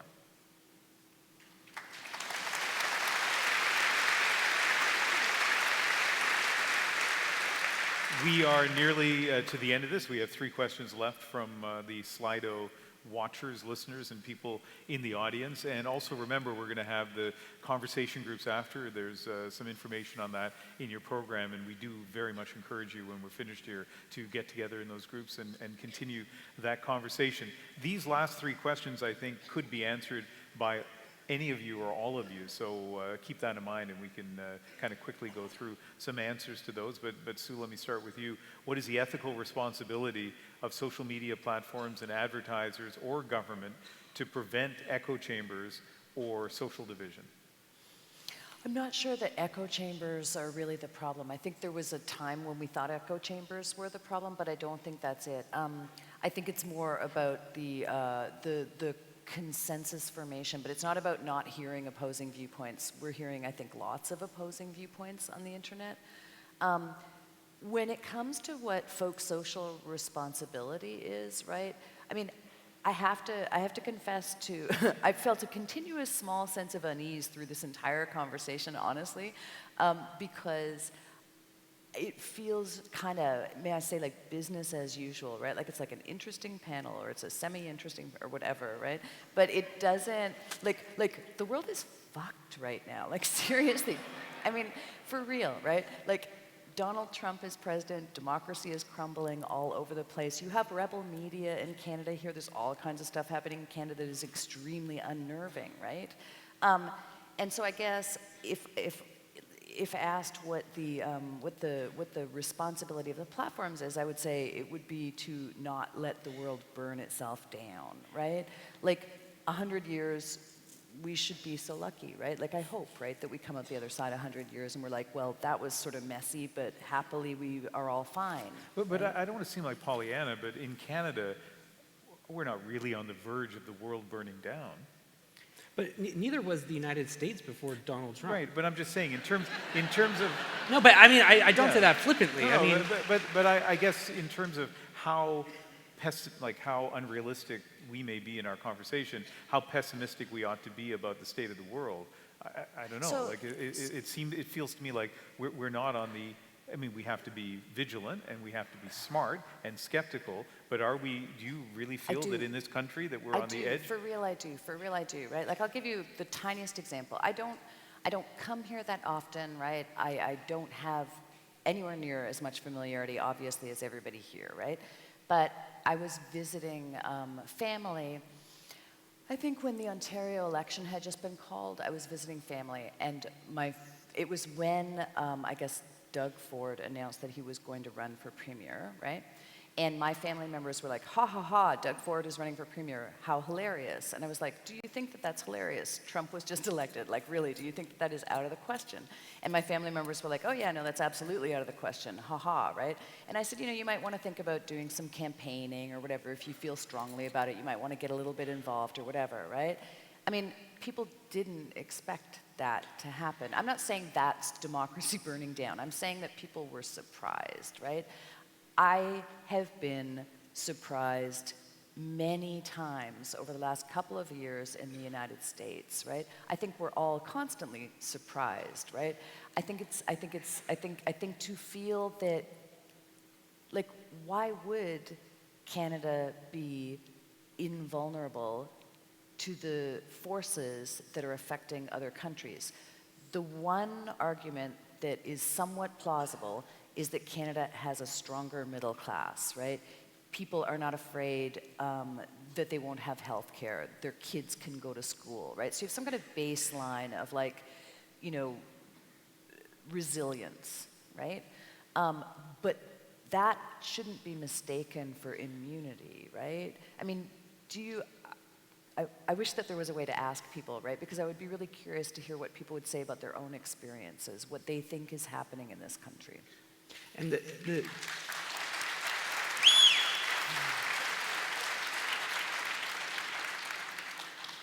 and you heard the same, you know, narrative in the United States and in Britain before Brexit, that, you know, this crazy man can't get elected, or that Remain's going to win, and then surprise, surprise, it doesn't happen. So I think the more complacent people are, and the more we sort of accept, you know, a narrative that, you know, these sort of unforeseeable events wouldn't happen, that's usually when they then happen. Yeah. Well, I mean, I don't think anybody's advocating complacency or suggesting invulnerability. I was just wondering if you felt that in Canada, if we are on the edge of this precipice, and you do, and fair enough, that's why all of you are here, is to, you know, say how you feel about these things. But in terms of this question, to Chris, and I'll ask you as well, David, the ethical responsibility of social media platforms to act differently. Yeah, so I mean, God, yeah. I mean, when you look at, you know, for example, what happened in Myanmar, right, where you had Facebook go in, it sets up an infrastructure, an informational infrastructure, that then is used to catalyze hate propaganda against Muslims and incitement of violence against Muslims, where the United Nations, you know, came out and said this contributed to ethnic violence and ethnic cleansing. And when Facebook was warned about it, they didn't do anything about it. They sat on it, right? When the Sri Lankan government told Facebook about how their platform was being used by very specific accounts which they had identified to spread hate propaganda, again, about Muslims, where there was violence as a result, they didn't do anything, right? And so I think that, you know, it speaks volumes where if ethnic cleansing isn't enough for you to act, there is a problem. It's not funny. No. There's a problem. I think that one of the things that, you know, I've seen all kinds of proposals about regulatory frameworks and rules and on AI and how it works and transparency and all that. I think one of the things that really we need to discuss, at least within the tech sector, is, you know, how do we instill a culture of ethics in the profession of software engineering and data science, right? When you look at, you know, regulated professions, right? If you look at doctors or nurses or teachers or lawyers or what have you, they all have professional conduct standards, which includes ethics, right? And, you know, if you're a nurse, you can call yourself a nurse because, you know, of these rules that say if you want to call yourself a nurse, you have to abide by a higher ethical standard. And if a hospital asked a nurse to do something unethical, he or she would have an obligation to tell that hospital to fuck off. And I think that, you know, and that's why we trust nurses. That's why we trust doctors. That's why we trust teachers, because, you know, they are required by law to act in a way that has a higher ethical standard. And so I think one of the things that we really need to start thinking about is how do we, first of all, instill a culture of ethics, but then secondly, how do we put skin in the game for people who make these technologies, right? If, again, with that nurse, right? If that nurse goes and does something unethical, or if a teacher or a doctor or what have you does something unethical, they might be barred from practice. They won't be able to call themselves a nurse anymore. And so there's a consequence to acting unethically. And I think, you know, if we're looking at people who build things that mediate so much of our lives now, that they should, you know, feel both a sense that they are obligated to consider the morality and ethics of the things that they're building, but also, you know, that the consequence of that should be severe enough that they are willing to tell their employer no. Because if I do this and we're caught, you don't just get fined as a company, I might lose my job. And so I think that we need to really start thinking about not just regulations of companies themselves, but also how do we internalize a culture of ethics within them? Because we should try to prevent these problems before they occur, which happens at the sort of ideation phase of building a piece of technology, rather than waiting to see what happens in the population, and lo and behold, there's like ethnic cleansing, and maybe we should figure this out. So instilling a culture of ethics.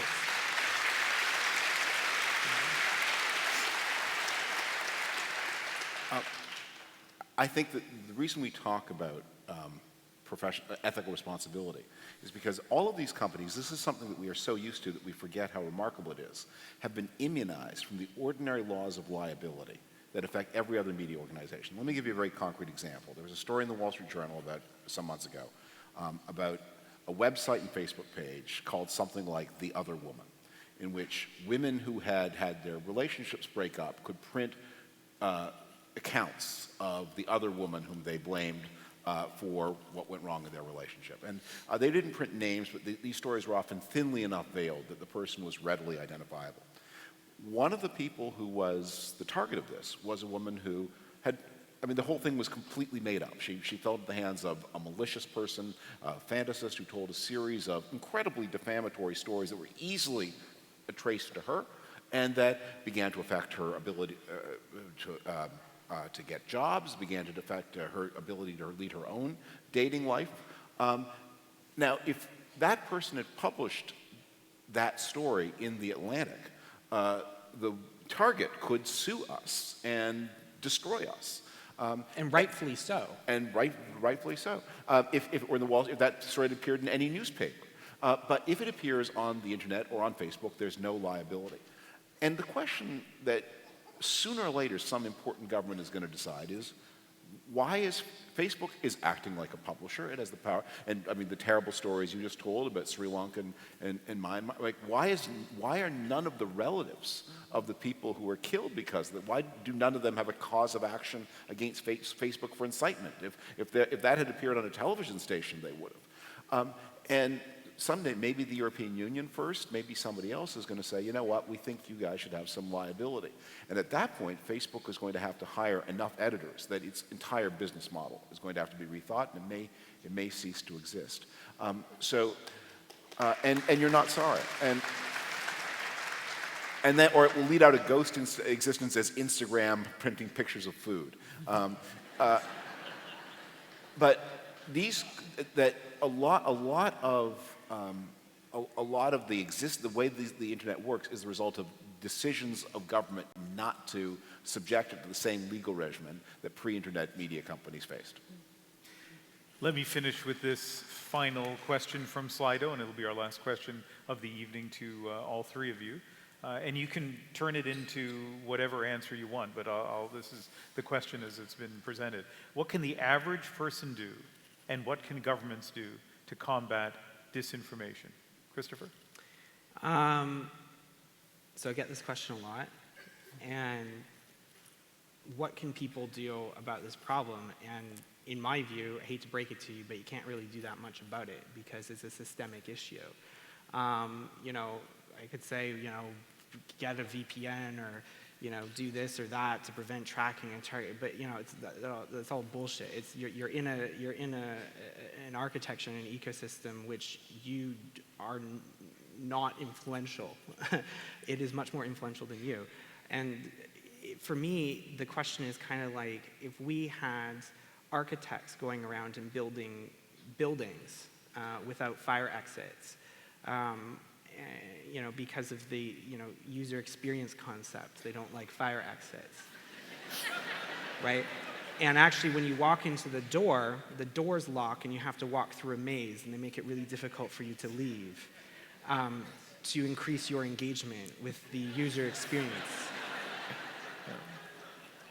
And it's okay because there's some terms and conditions on the door when you walked in. We wouldn't ask the question, what should we be doing about all these buildings that don't have fire exits? You know, how can I protect myself against a building with faulty wiring? It's like, well, why? I think the question is probably, why are these architects building these buildings in the first place, right? It's not your responsibility to somehow combat architectures, right? It would be ridiculous to impose that burden on a consumer or a citizen. So I think the only thing that people really can realistically do is to talk to their MPs, and you know what? Why not call up Facebook? You know, you can Google their number. You can literally just call them and say, stop doing this. But we talked about this earlier today, and I said to you, and I say it again now, for you know, at times you sound optimistic, at times you sound pessimistic. I find it fascinating. It balances out to realism. Yeah. Well, and you're saying, part of your advice, given everything that you've seen over your time with Cambridge Analytica and what you've lived through over the last 12 months, part of your advice is for individuals to actually call their MP. Yeah, it's like called a democracy, man. Yeah. It's how it works, right? Like, it's like, that's what they're there for. Yeah. You know, I think that, you know, and what's scary too is like, you know, it's not just about some ads, right? Like, let's take a look at where we're heading in terms of technological development, right? We've got 5G around the corner, and we've got Internet of Things soon to be, you know, realized, and all of a sudden, you know, you're living, and just take a look at patent applications from Google and Facebook and Amazon, where they want to create essentially a surveillance network within your living room, right?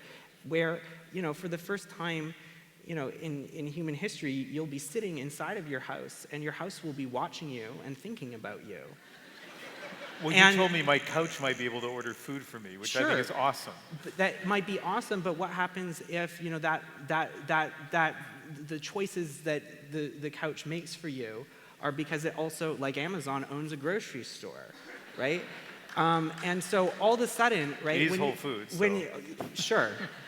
You know, you can get your wanky, fancy guacamole or whatever. But like, but when you look at, you know, what is the potential effect of that, where if you're sitting in an environment where all of a sudden everything thinks about you and seeks to track you and change your behavior on a set of conditions that somebody else has decided for you as to what is behavior worth rewarding and what's behavior worth penalizing, where it can see you but you can't see it, that becomes, I think, a really scary scenario, because these technologies ultimately will be at the hands of people who don't do anything about ethnic cleansing on their platform, right? And so if that's the ethical standard currently that these companies have, I find that kind of scary, right? And, you know, it can be as bullshit as like mundane things like, you know, you get into your car and your car decides how on time or not on time you will be for work because of the subscription package that you have.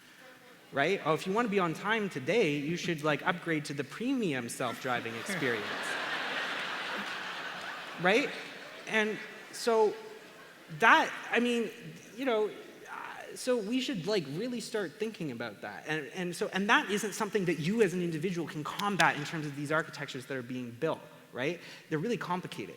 And even these platforms don't fully understand them, right? Which is abundantly clear. So I think that the only thing realistically that people can do is constantly vocalize that they don't want, you know, Canada or other countries to fall prey to, you know, unsafe or bullshit technology.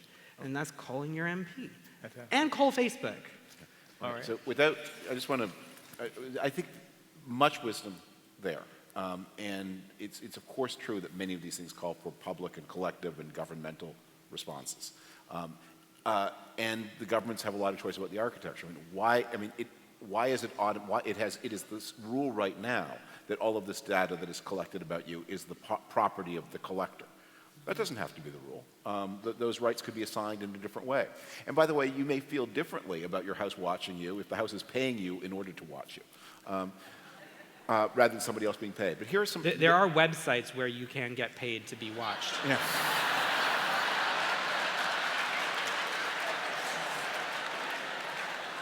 In jugs of milk. But here, there are things you can do as an individual. One, to go back to a question, pay for your information. I mean, that rule about how if you're not paying, if you're not buying, you're being sold, take it to heart. Buy your subscriptions, pay for your information. It is being paid for somehow. If you pay for it, you know what you're getting. Second, thank you. Be mindful that you are a publisher and be responsible about what you choose to publish. And you know, even in situations where it's tempting, like yesterday with Notre Dame, just be really careful and actually ask yourself, does the world really need to hear from me right now about how sad I am, along with the other 10 million people?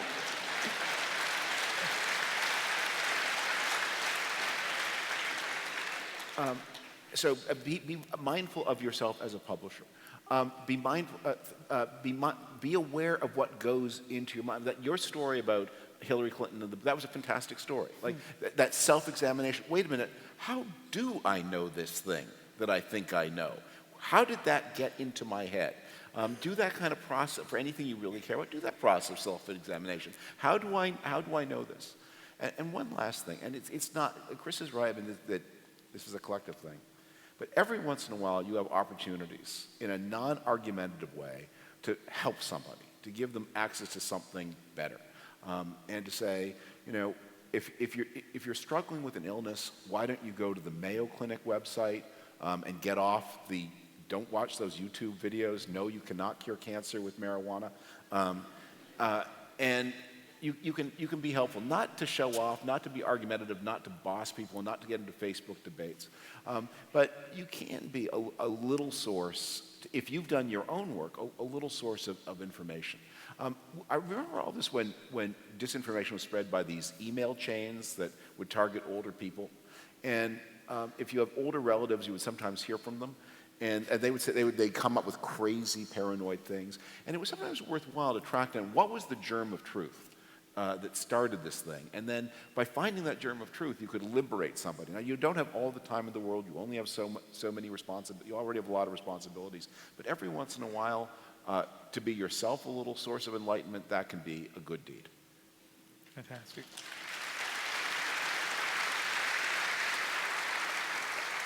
So what can the average person do? What should governments be doing to try to combat disinformation? Last word to you, Sue. Yeah, so I guess I believe in structural solutions to structural problems, and I think that when I hear people in the tech companies talking about what changes their behavior, it's Europe, right? It's the EU, it's EU regulation, and sometimes it's Germany, right? Those are the countries, those are the parts of the world that are showing leadership on this stuff, and so I think that. If I were trying to figure out what to do as a Canadian, I get the sense that the Canadian government has had a sort of uncritical view of new technologies and sort of has tended to think of new technologies as like an exciting economic frontier and possibly employer, but more so through a sort of a financial and employment lens, a labor lens, than through a cultural and kind of societal lens. And so if I cared about the societal implications of what was happening, including disinformation and misinformation, I think I'd be talking to my elected representatives about shifting that frame a little bit, because it's not just an economy question, right? It's a society question. And so I think I would be asking my elected representatives to look at what Europe is doing and consider doing the same things here in this country.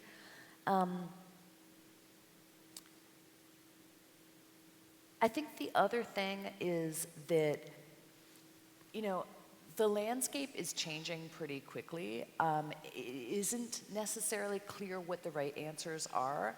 I think what I find in conversations like this is we speak as though we know, but we actually don't know, right? Like the ground is changing pretty quickly. It is sort of unclear. And so I guess the last thing I would say is, I mean, you're here, right? So you're the kinds of people who are interested in this topic and are looking to educate yourselves. But I would say more of that, right? Like this is a topic that is worth exploring. It is worth reading a lot of stuff. It is worth finding some good journalists who you can follow, who you can trust and believe in, who explain things clearly, right?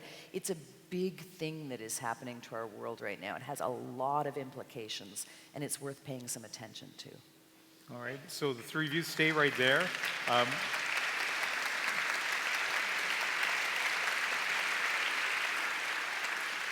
We're almost to the end, and I'd like to invite the Deputy Mayor of Vancouver, Christine Boyle, to come out with some closing reflections.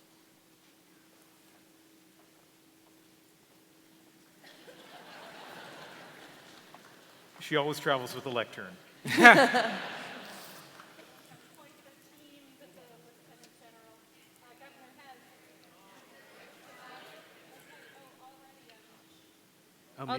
There we go. Yeah?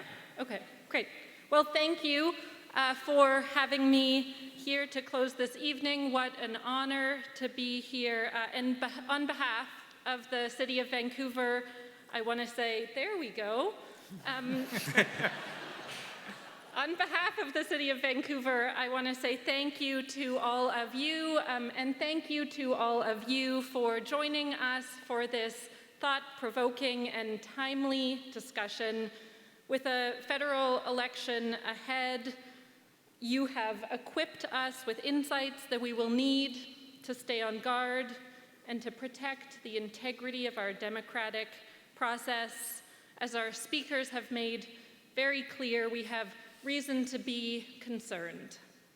So I was struck this evening by our Lieutenant Governor, Janet Austin, speaking about the conditions that breed cynicism. And I was struck by Tamara Vrooman from Vancity saying that disinformation exploits small gaps between us and makes them larger.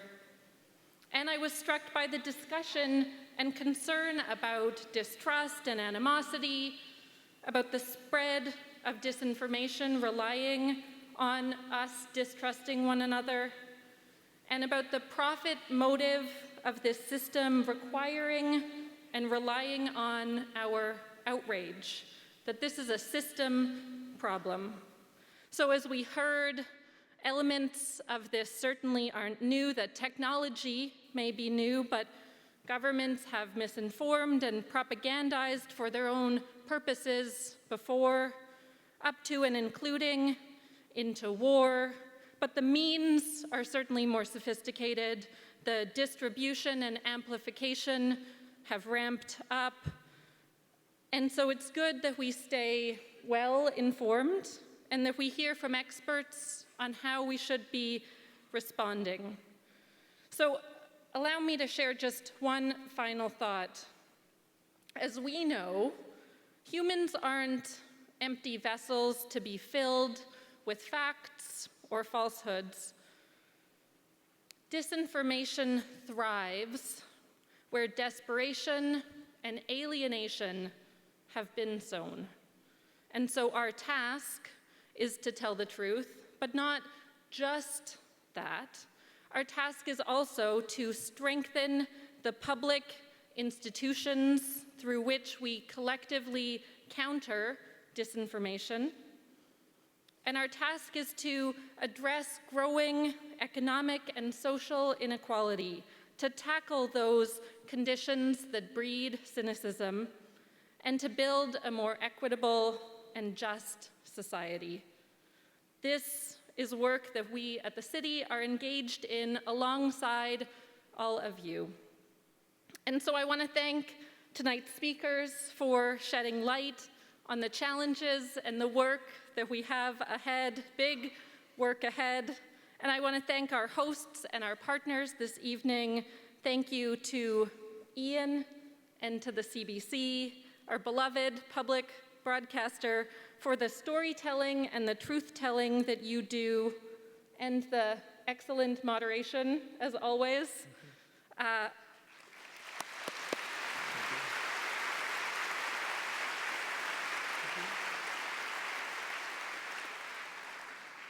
I want to thank Vancity for modeling integrity in business and in community, and I will say as a Vancity member for making banking feel good.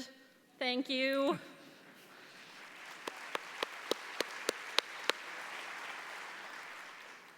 And of course, a huge thank you to SFU Public Square for your commitment to education that calls out lies and that nurtures not just truth, but wholeness.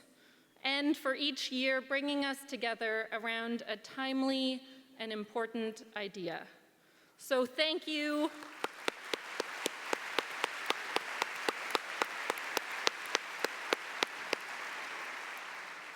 Thank you again, all of you, for being here and being part of this conversation, and I will hand it back to Ian. Okay, thank you very much. Three final things before we finish. First of all, for those of you who are able, please stand for the departure of the Lieutenant Governor.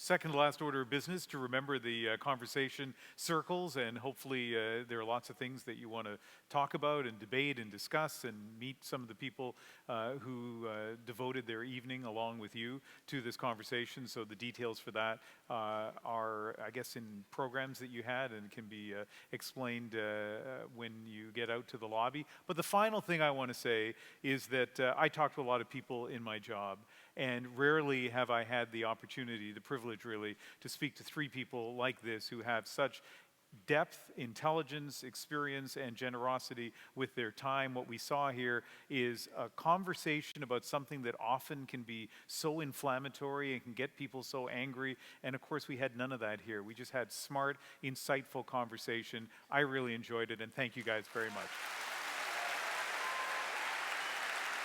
All right, bye-bye. Thank you, you're fantastic. Thank you very much.